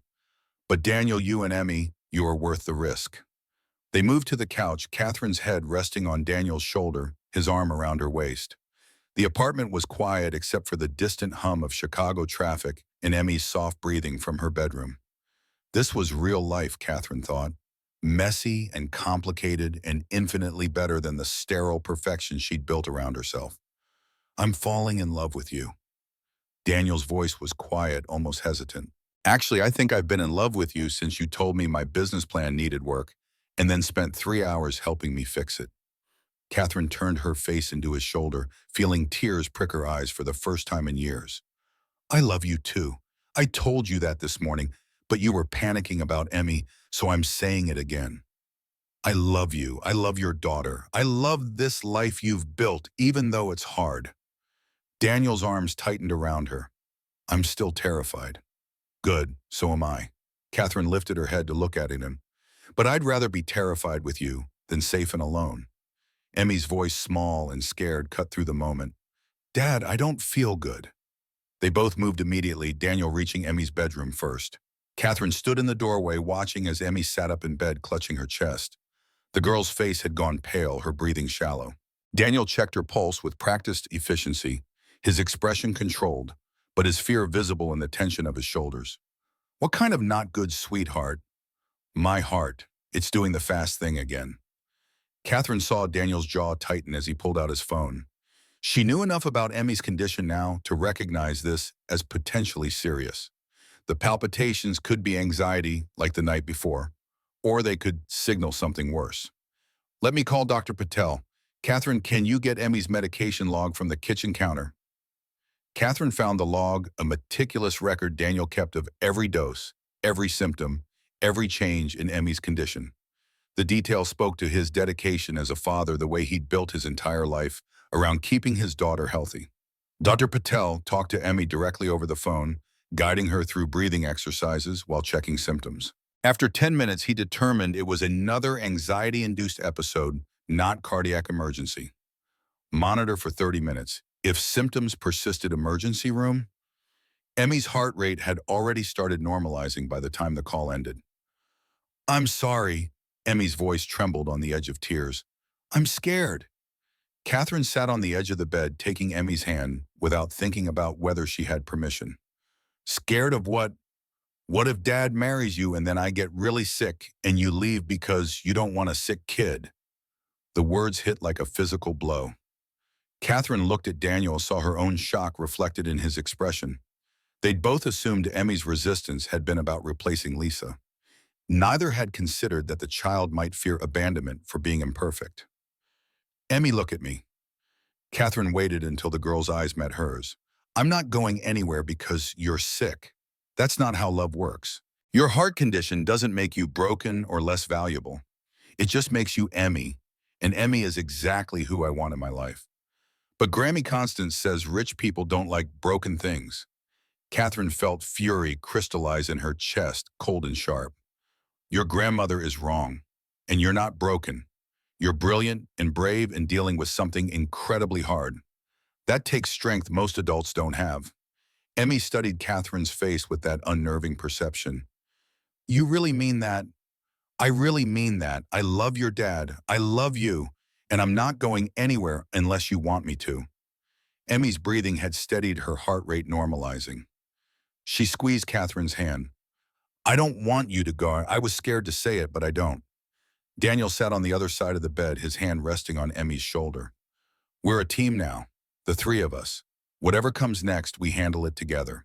Catherine stayed until Emmy fell asleep, her small hands still wrapped around Catherine's fingers. When they finally returned to the living room, both adults moved carefully like they'd survived something that left them fragile. She's been carrying that fear alone, Daniel's voice was rough. Thinking she's the reason people might leave. Thinking she's broken. Constance Winters has a lot to answer for. They love her. They just don't know how to show it without making Emmy feel defective. Daniel ran both hands through his hair. The custody battle is going to get worse. After this week with the media attention, they'll use everything against me. Catherine's phone, which she'd left on the coffee table, chose that moment to buzz insistently. She picked it up, saw Paige's name, and the preview of a text that made her blood run cold. Marcus just held another press conference. He's named you explicitly, and there are photos of you with Emmy. Catherine pulled up the news alerts, feeling her carefully constructed hope crumbling. Marcus had gone nuclear. His second press conference, held at 6 p.m., had included speculation about Catherine's inappropriate involvement with a vendor's family. Someone had photographed Catherine and Emmy at Daniel's apartment building, and those photos were already circulating online. The headlines wrote themselves, Apex CEO's secret life dating employee playing mother to sick child. Catherine Sterling's conflict of interest goes deeper than business. Ice Queen's meltdown, full timeline of erratic behavior. Daniel read over her shoulder, his body going rigid. They're using Emmy. They're putting her medical condition in the news. Catherine's phone rang. She answered without checking the caller ID, and Constance Winters' voice cut through like a knife. We're filing the custody petition tomorrow morning. You've created exactly the unstable environment we warned Daniel about. The media circus, the scandal, the stress, that's clearly affecting Emmeline's health. We have documentation from last night's hospital visit and tonight's episode. Mrs. Winters, my granddaughter's face is on gossip websites because of your relationship with her father. If you actually care about Emmeline, you'll end this before it destroys her. The call disconnected. Catherine set down her phone with exaggerated care, feeling something sharp and painful lodging in her chest. Constance was right. Not about Daniel being unfit, but about the consequences of Catherine's presence in their lives. The media attention, the stress, the ammunition for a custody battle. Daniel was already moving away from her, his expression closing down. Maybe we need to take a break, just until the custody thing is resolved. Catherine felt the words like a physical blow. You're breaking up with me because of media coverage. I'm protecting my daughter. If being with you costs me Emmy, I can't do it. Daniel's voice carried absolute conviction. Catherine, I love you, but I love her more, and if I have to choose, there's no choice. Catherine understood. Rationally, intellectually, she understood that Daniel was being a good father. But the part of her that had finally, after 15 years, allowed herself to want something beyond professional success, that part felt like it was shattering. So what do we do? I don't know. Daniel looked as wrecked as Catherine felt. I just know I can't risk Emmy. Not for anything. Emmy's voice, surprisingly strong, cut through their conversation. Stop making decisions about me without asking me. They both turned to find Emmy standing in her bedroom doorway, clutching her astronomy bear. How long she'd been listening, Catherine couldn't guess. but the expression on her face was pure determination. Dad, I know you're scared. I know you think Miss Catherine is going to make things worse, but she won't. Emmy crossed to them with the confidence of a child who'd made an important decision. Grammy and Grampy love me, but they don't understand my life. You do. Miss Catherine does. We're a team. Daniel's expression cycled through surprise, protest, and something that looked like awe. Emmy, the Winters could take you away from me. Then fight with Miss Catherine's help. Grammy thinks rich people don't care about broken things, but Miss Catherine does care. She came back after the hospital. She bought me a telescope. She told me I'm not broken. Emmy looked at Catherine with devastating clarity. You're not going to leave when things get hard, right? Catherine felt tears sliding down her face, the Ice Queen's armor, finally completely shattered. Right, I'm not leaving. Emmy turned back to Daniel. So we fight together. Don't let the mean newspaper people and Grammy's lawyers break us up. We're stronger together. Daniel stared at his 11-year-old daughter like he'd never seen her before. Then he pulled both Emmy and Catherine into a hug, his voice thick when he spoke. When did you get so wise? I've always been wise. You just don't listen sometimes. Emmy's voice was muffled against Daniel's shoulder. Now can we please stop having grown-up drama? My heart can't take it. They laughed despite the tears, the three of them tangled together in Daniel's small living room, while Catherine's empire burned in the news cycle and the Winters prepared their legal assault. But standing there, Catherine felt more certain than she'd been about anything in 15 years. This was worth fighting for. Not just Daniel, not just Emmy, but the possibility of being something more than the Ice Queen who'd sacrificed everything for success. The possibility of being human. Her phone buzzed again. Another news alert, another attack from Marcus, another crisis demanding attention. Catherine silenced it without looking. I have work to do tonight. Press releases, to approve board members, to call damage control, to manage. She looked at Daniel, then Emmy. But tomorrow we sit down and figure out how to handle the custody battle. Together. As a team. Daniel's smile was exhausted but genuine. Together. As a team. Emmy nodded seriously. I'm going to draw a picture of us fighting bad guys, like superheroes. She disappeared back into her bedroom, leaving Catherine and Daniel alone. In the wreckage of the evening, Daniel pulled Catherine close, his forehead resting against hers. I'm sorry I panicked. I'm sorry I suggested breaking up. You were protecting Emmy, I understand. Catherine kissed him softly. But Daniel, we can't let fear make our decisions. Constance and Marcus are counting on us being too scared to fight back. Then we fight back. Daniel's voice carried new certainty. Whatever it takes. Catherine left Daniel's apartment at midnight, her suit still covered in pizza flour, her carefully constructed professional image in absolute ruins.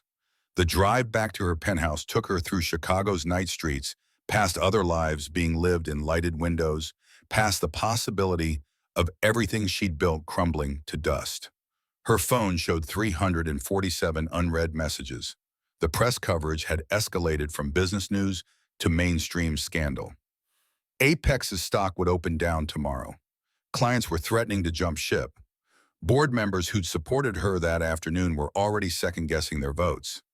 Catherine thought about Emmy asking if she was coming back, about Daniel's kiss in the alcove, about the choice she'd made to stop building empires and start building something real. She pulled up her voice memo app and recorded a message to herself, something to remember when the battle got harder. Company can be rebuilt. Stock prices can recover. Board positions can be replaced. But the chance to be loved by people who see past the Ice Queen to whoever Catherine Sterling actually is underneath, that comes once in a lifetime. Don't lose it trying to win battles that don't matter. She sent the memo to Paige with a simple instruction. If I forget what's important, play this back to me. Then Catherine Sterling, recently demoted CEO of Apex Technologies, drove home to her empty penthouse to prepare for war. Not the kind she'd been waging for 15 years against competitors and market forces. The kind that mattered. Fighting for family, for love, for the possibility that success could mean something more than dollars and power. The headlines could burn. Marcus could scheme. The Winters could file their petitions. Catherine had found something worth fighting for, and she wasn't letting go without a battle that would make her corporate warfare look like practice. Tomorrow, the real fight would begin. The custody hearing was scheduled for 3 weeks out, which gave Catherine exactly 21 days to transform from CEO who'd never changed a diaper into someone a family court judge might believe belonged in Emmy Hayes' life.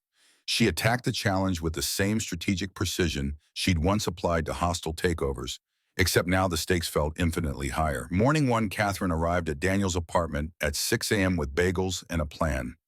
Emmy was still asleep, and Daniel looked rumpled in sweatpants and an old Northwestern t-shirt, his hair sticking up in directions that made Catherine want to smooth it down and mess it up further simultaneously.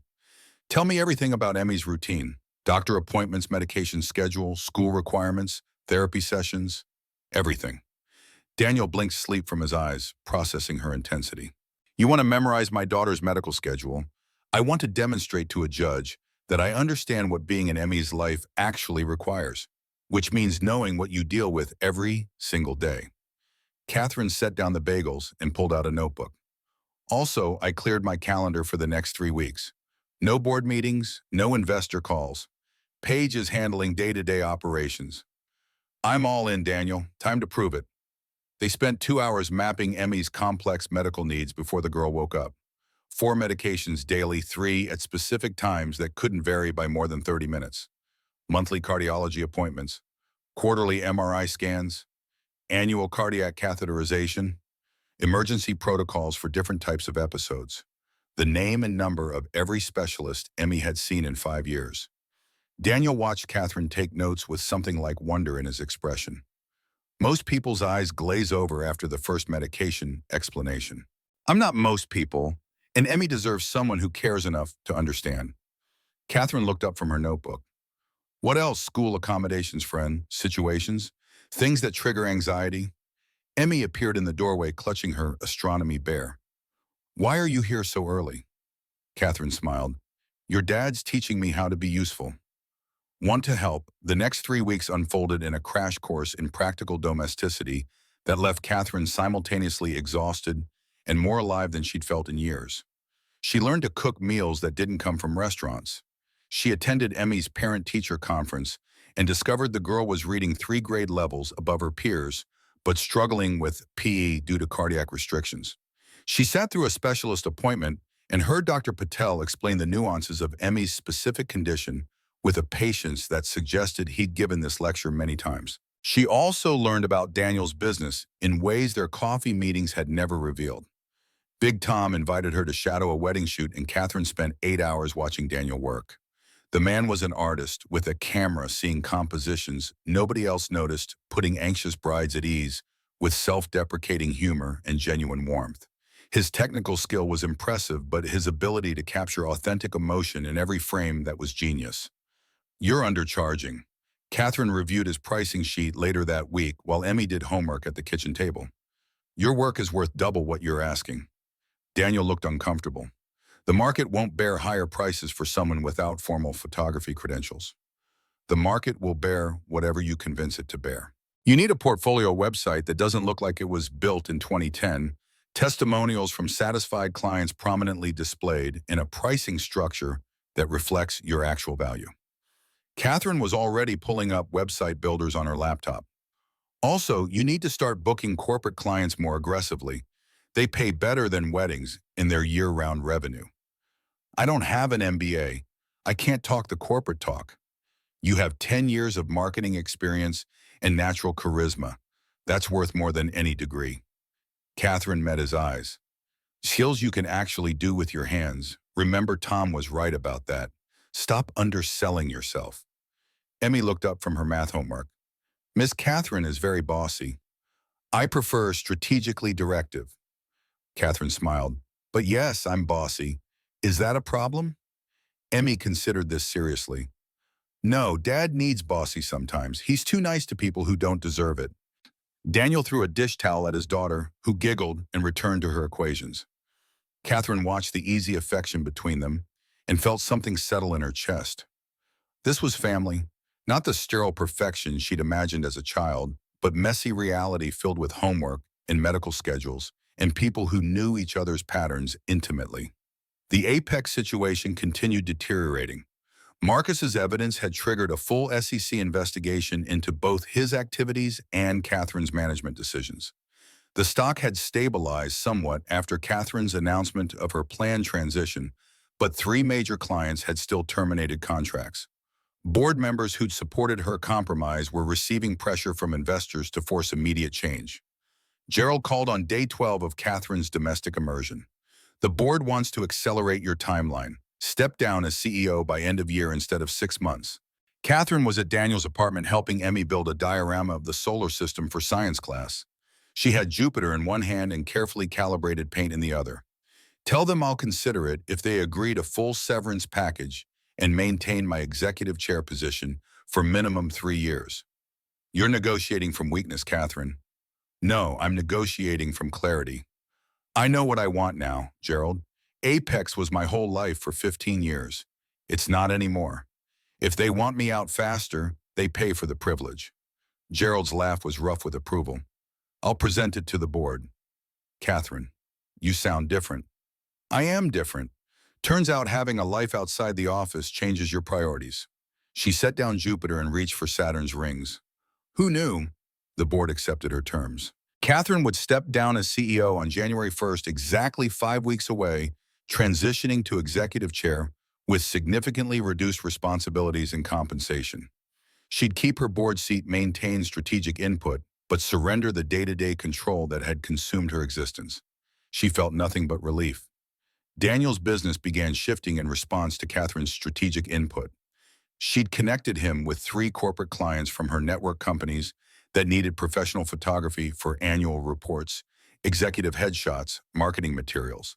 The contracts were substantial, steady work that didn't require weekend availability or exposure to the emotional intensity of weddings.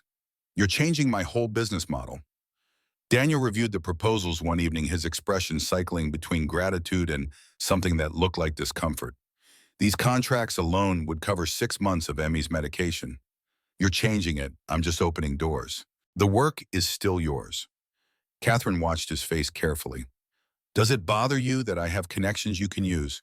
Honestly, yes. My pride says I should be doing this myself. Daniel set down the paperwork. But my daughter needs medication that costs $4,000 a month, and pride doesn't pay for experimental cardiac drugs. So I'm choosing Emmy over ego. Catherine moved closer, taking his hand. That's not weakness. That's wisdom. Knowing when to accept help is a strength most people never develop. Emmy, who'd been pretending to read a book on the couch, piped up without looking up from her pages. Plus, Miss Catherine's help means you can come to more of my school stuff instead of working all the time. So really, we're all winning. The child had a point. 3 days before the custody hearing, Catherine met with the attorney. Daniel had finally agreed to accept her help hiring. Rebecca Walsh was a family law specialist with 20 years of experience and a reputation for winning impossible cases. She was also expensive enough that Daniel had physically flinched when Catherine mentioned her fees. I'm paying for this. Catherine's tone left no room for argument. Not as charity, as investment in my future family. Rebecca reviewed the case with the systematic thoroughness of someone who'd seen every variation of custody dispute. The Winters have a strong argument on paper. Financial instability, recent media scandal, your daughter's medical episode during the hospital visit. But they're making a critical error. Daniel leaned forward. What error? They're treating Emmy like she's property to be protected, not a person with her own preferences. At 11, her opinion carries significant weight with the judge. Rebecca turned to Catherine. You're the wild card here. A CEO dating a struggling photographer looks opportunistic. But if you can demonstrate genuine commitment, genuine understanding of Emmy's needs, you flip the narrative. How do I demonstrate that? Tell the truth. No corporate polish, no strategic presentation, just honest emotion about why you want to be in this child's life. Rebecca's expression softened slightly. Judges see a lot of performance in family court. Authenticity stands out. The night before the hearing, Catherine stayed at Daniel's apartment.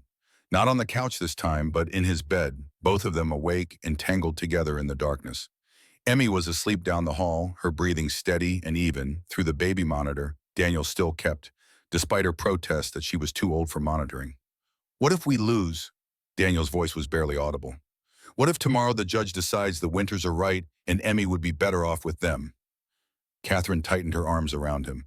Then we appeal. We fight harder. We demonstrate that Emmy belongs with her father who loves her completely, not her grandparents who love the idea of protecting her from difficulty. You sound very certain. I'm certain because I've watched you with Emmy. I've seen how you know every detail of her medical care, how you've structured your entire life around her needs, how you've taught her that her heart condition doesn't define her worth. Catherine pulled back enough to see Daniel's face in the dim light. The Winters want to protect Emmy from struggle. You're teaching her how to be strong despite it. There's no comparison. Daniel kissed her slow and deep, then rested his forehead against hers. I love you. Whatever happens tomorrow, I need you to know that. I love you too, both of you, and we're not losing Emmy. Cook County Family Court opened its doors at 8 a.m. on a gray December morning that threatened snow. Catherine arrived with Daniel and Emmy, all three of them dressed in their most respectable court attire. Emmy looked impossibly young in a navy dress, her dark hair pulled back, her hands gripping a folder that contained a letter she'd insisted on writing to the judge. The Winters were already present with their attorney, Patricia Ward, whose reputation preceded her. Patricia had built a career on protecting children from supposedly unfit parents, and her track record was formidable.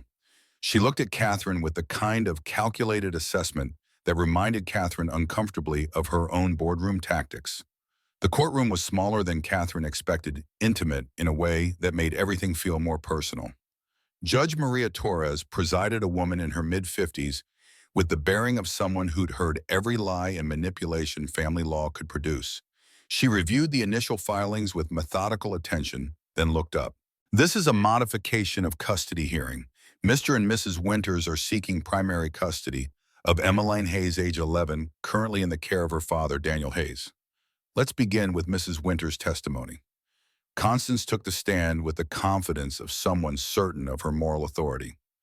Patricia Ward guided her through a narrative Catherine had to admit was compelling: Lisa's death 3 years ago, Daniel's financial struggles, the mounting medical bills, Emmy's recent cardiac episodes, the hospital visit, the media scandal, the stress of a father juggling impossible demands.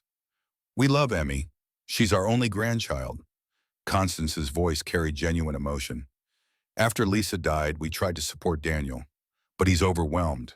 The medication Emmy needs, the specialist care, the stability she deserves, Daniel can't provide those things. Rebecca Walsh's cross-examination was surgical. Mrs. Winters, how often do you see Emmy? We live in Milwaukee. Every other weekend when possible. So, approximately twice a month. Rebecca consulted her notes. And in those visits, has Emmy expressed unhappiness with her father's care? Emmy loves her father, but children don't always know what's best for them. Has Emmy's medical team, her cardiologist, her primary care physician, expressed concerns about Daniel's management of her condition? Constance hesitated. Not in so many words, but the frequency of episodes. To Patel's written statement submitted to the court describes Daniel Hayes as one of the most engaged and informed parents I've worked with in 20 years of pediatric cardiology. Would you like me to read the full statement? Patricia Ward objected, citing relevance. Judge Torres overruled, requesting the statement be entered as evidence. Catherine watched the Winters' attorney adjust her strategy in real time. Philip Winters testified next, more measured than his wife, but equally convinced of their case. He outlined their financial stability, their health insurance that would fully cover Emmy's treatments, their ability to provide educational opportunities Daniel couldn't afford. We're not saying Daniel is a bad father. We're saying he's struggling. Emmy deserves better than struggle. Rebecca's cross-examination focused on practicalities. Mr. Winters, you're 67 years old. What happens to Emmy if something happens to you and your wife? We have estate planning. Emmy would be cared for. But you'd be raising a child with significant medical needs well into your 70s. You don't find that challenging. We're in excellent health. So is Daniel Hayes, and he's 38. The morning stretched into afternoon. Medical experts testified about Emmy's condition, her prognosis, the level of care required. Teachers described Emmy as bright, engaged, well-adjusted, despite missing school for appointments. The picture emerging was of a child who was managing her condition successfully under her father's care. Then Patricia Ward called her surprise witness, a child psychologist who'd reviewed the case files and interviewed Emmy twice without Daniel's knowledge. The testimony was devastating. Dr. Kenneth Morrison described Emmy as anxious, fearful of abandonment, stressed by her father's financial instability and the recent media attention. This child is carrying adult-level anxiety about money, about her father's relationship, about her own mortality. She's 11. She should be worried about schoolwork and friends, not whether her medical condition is bankrupting her family. Rebecca's objection was immediate, but the damage was done. Judge Torres called a 30-minute recess, and Catherine watched Daniel's composure crack. They interviewed Emmy without telling me they had a psychologist evaluate her based on files they cherry-picked. His hands were shaking. How is that legal? Rebecca's expression was grim. It's legal if they have legitimate concern for the child's welfare. It's also incredibly effective. Catherine, we need to recalibrate our strategy. Catherine excused herself and found Emmy in the courthouse bathroom with a victim advocate, the girl's face pale and tear-streaked. They're saying I'm too anxious to be with Dad. They're saying I'm not okay. Catherine knelt in front of Emmy, taking both the girl's hands. You are okay. You're dealing with something incredibly difficult, and you're doing it with remarkable courage. Don't let their tactics convince you otherwise. But what if the judge believes them? What if she thinks I'd be better with Grammy and Grampy? Then we'll appeal. We'll fight. We'll demonstrate the truth. Catherine squeezed Emmy's hands gently. But Emmy, you have a voice here too. The judge is going to talk to you. You can tell her what you want. Emmy nodded, straightening her shoulders in a gesture that reminded Catherine painfully of herself at that age. I know what I want. I want to stay with Dad and with you. The afternoon session resumed with Daniel's testimony. He walked through his business, his financial situation, his management of Emmy's medical care. Rebecca guided him through the narrative they'd prepared, a devoted father who'd restructured his entire life around his daughter's needs, who'd built a successful business despite challenges, who'd created a stable home even in the face of tragedy. Patricia Ward's cross-examination was brutal. Mr. Hayes, you owe approximately $47,000 in medical debt. Correct. Correct. I'm making monthly payments. And this new relationship with Ms. Sterling, when did that begin relative to your financial crisis? Our relationship developed independently of my financial situation. But you won't deny that Ms. Sterling has the resources to solve your financial problems. That must be convenient. Rebecca objected. Judge Torres sustained it, but the implication hung in the air. Daniel was using Catherine for money. Then it was Catherine's turn. She took the stand, feeling every eye in the courtroom assessing her. And for the first time in 20 years, Catherine Sterling didn't have a rehearsed presentation ready. Rebecca had been clear: authenticity over strategy, truth over performance. Rebecca began gently. Miss Sterling, how did you meet Daniel Hayes? I hired him to photograph Apex Technologies' annual report 6 months ago. He was professional, talented, and the first person in 15 years who told me I didn't smile genuinely in photographs. When did your relationship become personal? Gradually. We started having coffee to discuss his business strategy, then dinner to talk about things that had nothing to do with business. Then I realized I was in love with him and his daughter, and I couldn't pretend otherwise anymore. Patricia Ward's cross-examination began immediately after. Ms. Sterling, you run a multi-billion-dollar company. Why are you interested in a struggling photographer? Catherine met the attorney's eyes without flinching. Because he's a good man. Because he's a devoted father. Because he's built something real with his daughter that's worth infinitely more than any corporate empire. That's very romantic. But let's discuss practicalities. You have no experience with children, no experience with chronic medical conditions, no experience with the daily demands of parenting. What makes you believe you're qualified to be part of Emmy's life? I'm not qualified. I'm learning.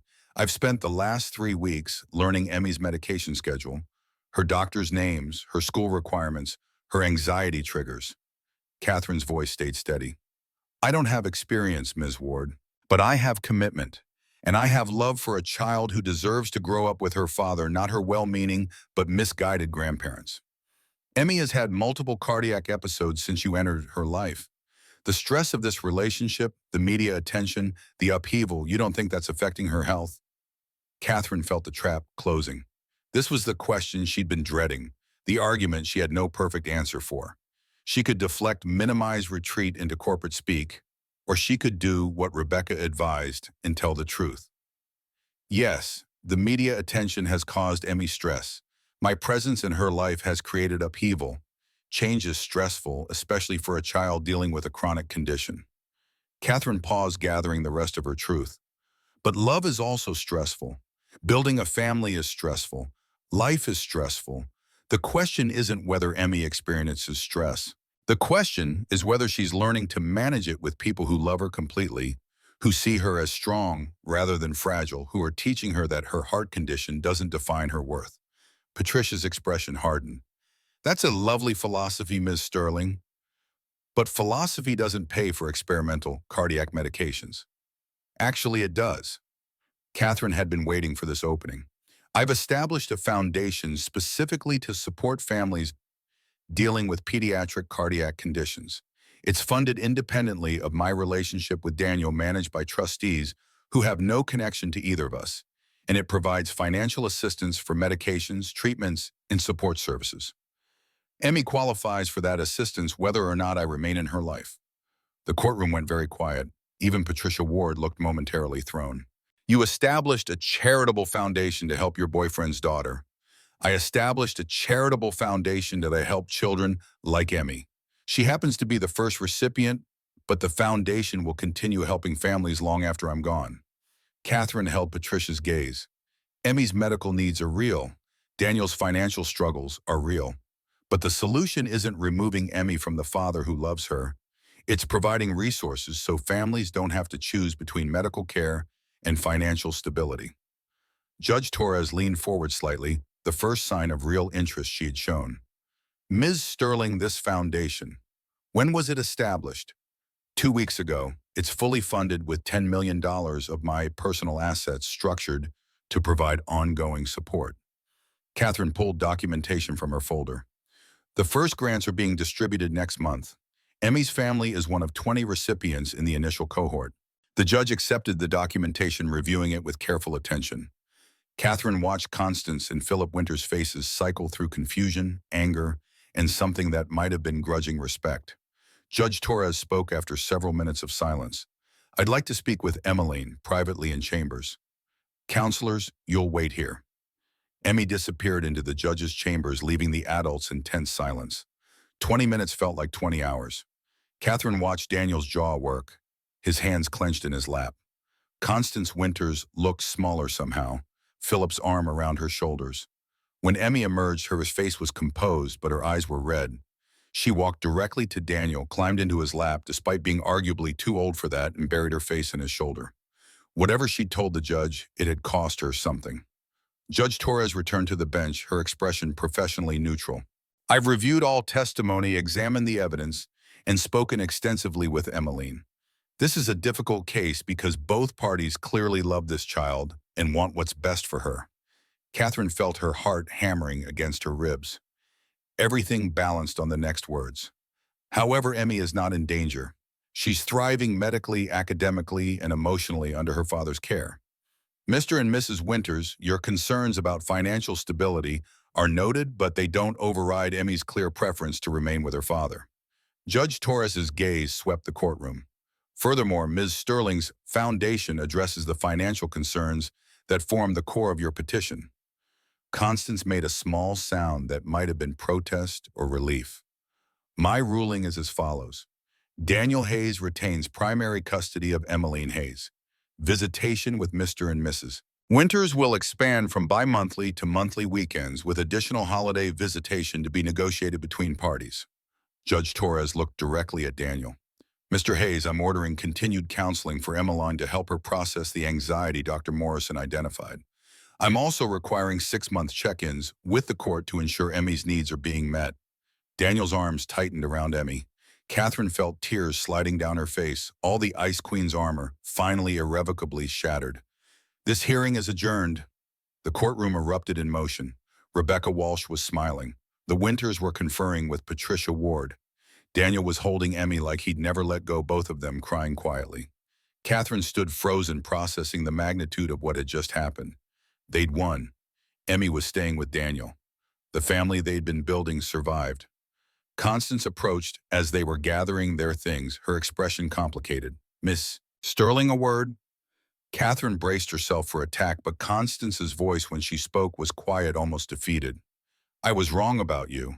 Not entirely wrong, you've caused significant upheaval in Emmy's life, but wrong about your intentions. She glanced at Emmy, who was still wrapped around Daniel. My granddaughter clearly loves you.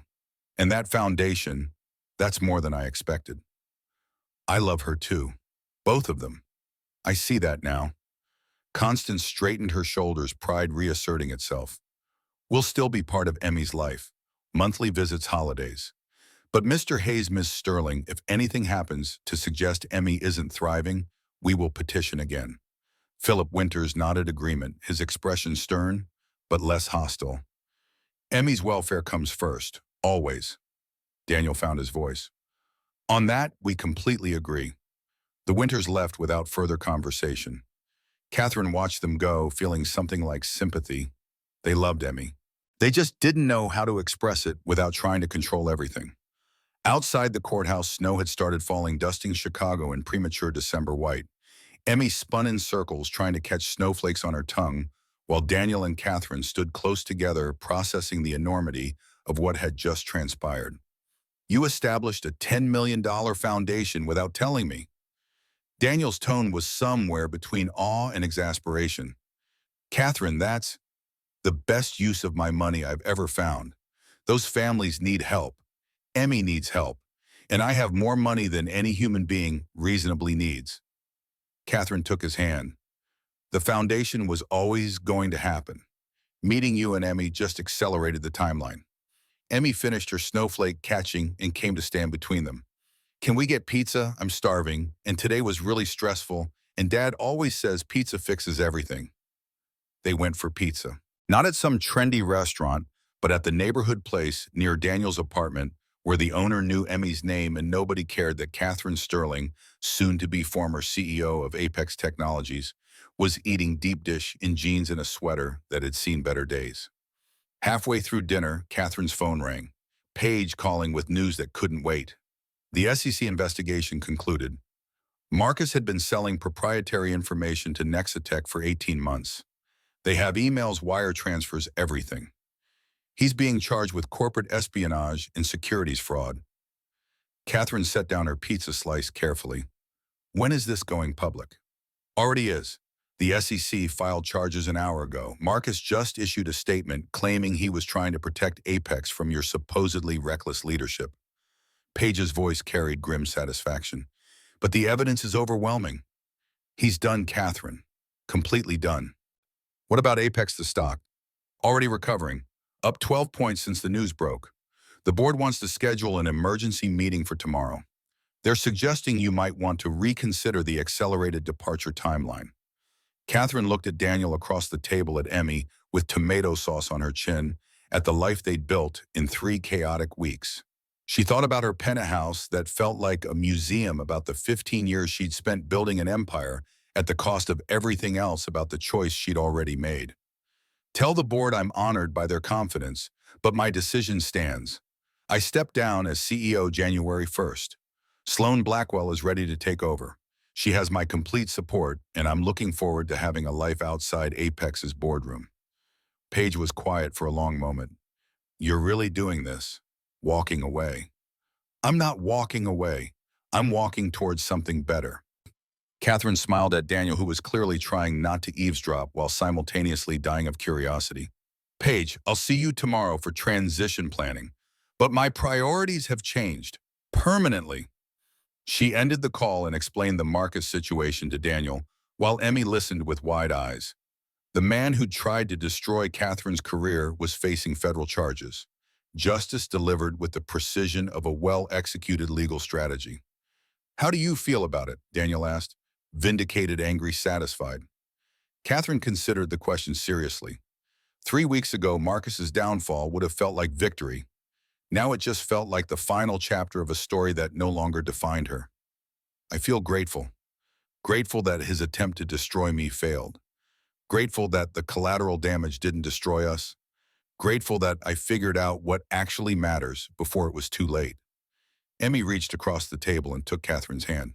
Does this mean you can come to my astronomy club presentation next week? Dad has a wedding shoot, and Grammy Constance is still mad about the court thing, and I really want someone there. Catherine felt something in her chest expand warm and painful, and absolutely perfect. I'll be there, front row. 3 days later, Catherine attended her final board meeting as CEO of Apex Technologies. The emergency session Paige had mentioned became a formal transition meeting with Sloan Blackwell officially accepting the CEO role effective January 1st. The board that had voted to accelerate Catherine's departure now tried to convince her to stay longer to maintain more control, to not abandon the empire she'd built. Gerald Hoffman was the only one who seemed to understand. After the meeting, he pulled Catherine aside. You're making the right choice. I've watched brilliant people sacrifice everything for success, and none of them ended up happy. You found something real. Don't lose it chasing something you've already proved you can do. I'm not losing Apex entirely. Executive chair for 3 years, strategic input board seat. I'm just not making it my entire existence anymore. That's called wisdom, Catherine. Most people never learn it. Gerald smiled, the expression softening his usually harsh features. Invite me to the wedding, would you? I'd like to see what you're walking toward. The wedding. Catherine and Daniel hadn't officially discussed it, but the inevitability hummed between them like a promise neither needed to speak aloud yet. Christmas arrived with Chicago buried in snow and Catherine experiencing her first holiday season that didn't involve working through December 25th. Instead, she spent Christmas Eve at Daniel's apartment helping Emmy build an elaborate gingerbread replica of the solar system, complete with candy-coated planets and frosting asteroid belts. This is scientifically inaccurate. Emmy positioned Mars with the precision of a tiny engineer, but it tastes better than accuracy. Daniel appeared from the kitchen with hot chocolate that actually involved melting real chocolate instead of powder from a packet. Catherine had learned he took Christmas traditions seriously, each one a careful construction of normalcy for Emmy after Lisa's death. Your mom started the gingerbread tradition, didn't she? Catherine asked Emmy gently. They'd reached the point where mentioning Lisa didn't feel like trespassing, but Catherine still moved carefully. Emmy nodded, her expression thoughtful. Mom made gingerbread houses, but I like space better than houses, so we adapted. She looked up at Catherine with that unnerving clarity. Do you think Mom would like you? Daniel started to intervene, but Catherine held up a hand. Emmy deserved an honest answer. I think your mom would want your dad to be happy. I think she'd want you to have people in your life who love you completely. Whether she'd like me specifically, I don't know. But I hope she'd approve of how hard I'm trying to be worthy of you both. Emmy studied Catherine's face for a long moment, then nodded decisively. I think she'd like you. You make Dad smile the way he used to in old photos, before Mom died and everything got hard. That night, after Emmy was asleep, Catherine and Daniel sat on his couch with the lights off, except for the small Christmas tree in the corner. Daniel had turned down Catherine's offer to buy an expensive tree, insisting on their tradition of getting the Charlie Brown special from the lot down the street. The scraggly pine was decorated with ornaments Emmy had made over the years, each one telling a story Catherine was learning to read. I have something for you. Daniel pulled a small box from his pocket, his hand slightly shaky. It's not expensive. It's not from some fancy jewelry store, but it's important. Catherine opened the box to find a simple silver ring, delicate and understated. Daniel, it's not an engagement ring, not yet. I'm not proposing on Christmas Eve when you're covered in gingerbread frosting and we just survived a custody battle 3 days ago. Daniel took the ring from the box, holding it up to the Christmas lights. It's a promise ring, a promise that I'm all in, that I want to build a life with you, that when I do propose, it'll be because we're both ready, not because we're caught up in crisis mode. Catherine held out her hand, letting Daniel slide the ring onto her right hand. I love you. I love Emmy. I love this life we're building, even though it's chaotic and complicated and nothing like what I planned. What did you plan? Honestly, I didn't plan anything beyond Apex. I thought professional success was enough. I was wrong. Catherine leaned into Daniel's shoulder, feeling the steady beat of his heart beneath her cheek. This is enough. This is more than enough. This is everything. They sat in comfortable silence, watching the Christmas lights blink patterns across the ceiling. Outside, Chicago slept under its blanket of snow. Inside, Catherine Sterling, Former Ice Queen, soon-to-be former CEO, current woman in love, felt more at home than she'd ever felt in her pristine penthouse. The proposal came 6 weeks later on a February afternoon at Navy Pier. Daniel had planned it carefully, recruiting Emmy as co-conspirator. They walked along the pier under gray winter skies, Emmy dragging them toward the spot where she'd drawn her original picture of the three of them together. Here, Emmy stopped at the railing overlooking Lake Michigan. This is where we're supposed to be. Daniel pulled out the drawings Emmy had made over the past months, the many versions of their family constellation. You drew us here before we even knew we were going to be a we. You saw it before we did. Emmy nodded seriously. I'm very observant. Also, you were both being obvious and dumb about it. Catherine laughed, but the sound caught in her throat when Daniel dropped to one knee right there on Navy Pier with tourists walking past and Emmy standing witness. Catherine Sterling, you walked into my studio 6 months ago and completely disrupted my carefully controlled life. You made me remember that playing it safe means missing out on everything that matters.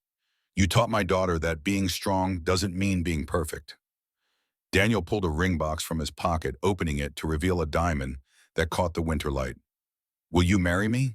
Will you officially join our weird little family and let us join yours? Will you take the risk of building something that matters more than any empire?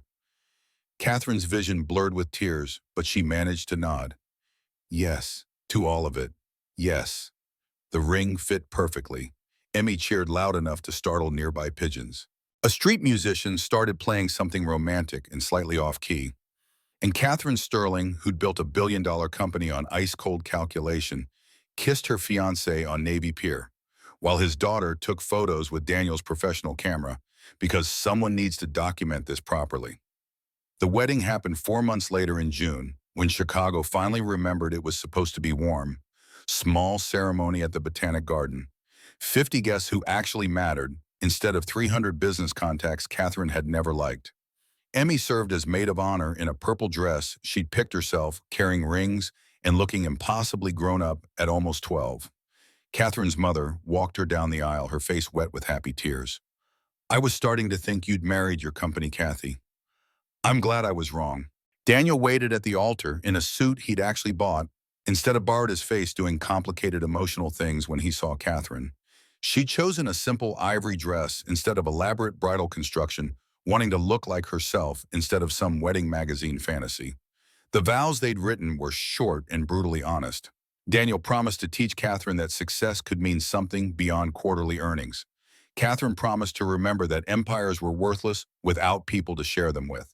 Emmy, not included in the formal vows, but inserting herself anyway, promised to tell them both when they were being obvious and dumb about feelings. The reception was held at a small restaurant, nothing like the elaborate affairs Catherine had attended as networking obligations for 15 years. Real food instead of artistic tiny portions. A DJ who played actual dance music instead of tasteful background noise. Speeches from Big Tom about Daniel's journey from corporate marketing to photography, from Paige about Catherine's transformation from Ice Queen to actual human being. Gerald Hoffman's toast was the one that made Catherine cry. I invested in Catherine Sterling 20 years ago because she had vision and drive. I'm here today because she figured out that vision means nothing if you can't see what actually matters. To the bride and groom, and to the rare wisdom of knowing when to stop building empires and start building homes. Catherine danced with Daniel with Emmy with her mother. She laughed at Big Tom's terrible jokes and Paige's surprisingly accurate impressions of Catherine's old boardroom persona. She ate cake that was probably too sweet and drank champagne that was definitely too expensive for the occasion. And somewhere around midnight, standing in the garden with fairy lights strung between trees and her new family surrounding her, Catherine Sterling Hayes realized she'd finally figured out what success actually meant. 3 years later, Catherine stood in the kitchen of their house in Lincoln Park, bigger than Daniel's old apartment, smaller than her penthouse, exactly right for a family of 4, and reviewed the morning schedule with the organized precision that still defined her approach to life. Emmy, now 14 and taller than Catherine, was arguing with her younger brother Lucas about who got the last blueberry muffin. Lucas, aged 2 and stubbornly independent, had opinions about everything and the lung capacity to express them loudly. Emmy, you had 2 muffins already. Lucas can have this one. Catherine intervened with practiced efficiency, then turned to Daniel. Your gallery showing starts at 7. I'll handle Lucas's bedtime if you need to stay late for the opening reception. Daniel kissed her, leaving flour on her cheek from whatever he'd been baking. His photography business had exploded over the past 3 years, culminating in a major exhibition at the Art Institute, showcasing his Modern Family series intimate portraits of diverse family structures that had earned critical acclaim and commercial success. Mom, can you drive me to Astronomy Club after school? Dad has that corporate shoot at Apex. Emmy had started calling Catherine Mom about a year ago, casually, like it had always been the natural progression. Catherine checked her calendar, finding the afternoon miraculously clear. I can drive you. Actually, I'd love to see your presentation on exoplanet detection. Emmy rolled her eyes with the particular exasperation only teenagers could achieve. You're going to ask technical questions that embarrass me in front of my friends. Probably. It's one of my few remaining parental privileges now that you're smarter than me. Lucas banged his spoon against his high chair, demanding attention. Catherine scooped him up, feeling the familiar weight of her son against her hip. He had Daniel's eyes and her stubborn chin, a combination that promised interesting teenage years ahead. The doorbell rang. Catherine's mother, who'd moved to Chicago to be closer to her grandchildren, arriving for her weekly babysitting session. Rosa Sterling swept in with the energy of a woman 20 years younger, immediately claiming Lucas and demanding updates on everyone's week. This was life now. Organized chaos, school schedules and gallery openings, and toddler tantrums. Board meetings for Apex. Catherine still served as executive chair, providing strategic guidance without the consuming intensity of CEO responsibilities. Consulting work for other companies, navigating succession planning. The foundation she'd established had grown to serve 300 families annually, with Emmy serving on the youth advisory board. Catherine's phone buzzed. A text from Sloan Blackwell, Apex's current CEO and Catherine's handpicked successor. TechCrunch just named Apex one of the best managed tech companies in the country. Your transition strategy is literally being taught as a case study at Kellogg. Thought you'd want to know. Catherine smiled and pocketed her phone. 3 years ago, that recognition would have been everything. Now it was just pleasant confirmation that she'd made the right choice stepping back. What are you thinking about? Daniel appeared behind her, wrapping his arms around her waist, while she watched Emmy help Lucas with his muffin. That I was terrified of losing Apex. Turned out I gained everything that actually mattered. Catherine leaned back into her husband's embrace. Also that Emmy's college fund needs reviewing.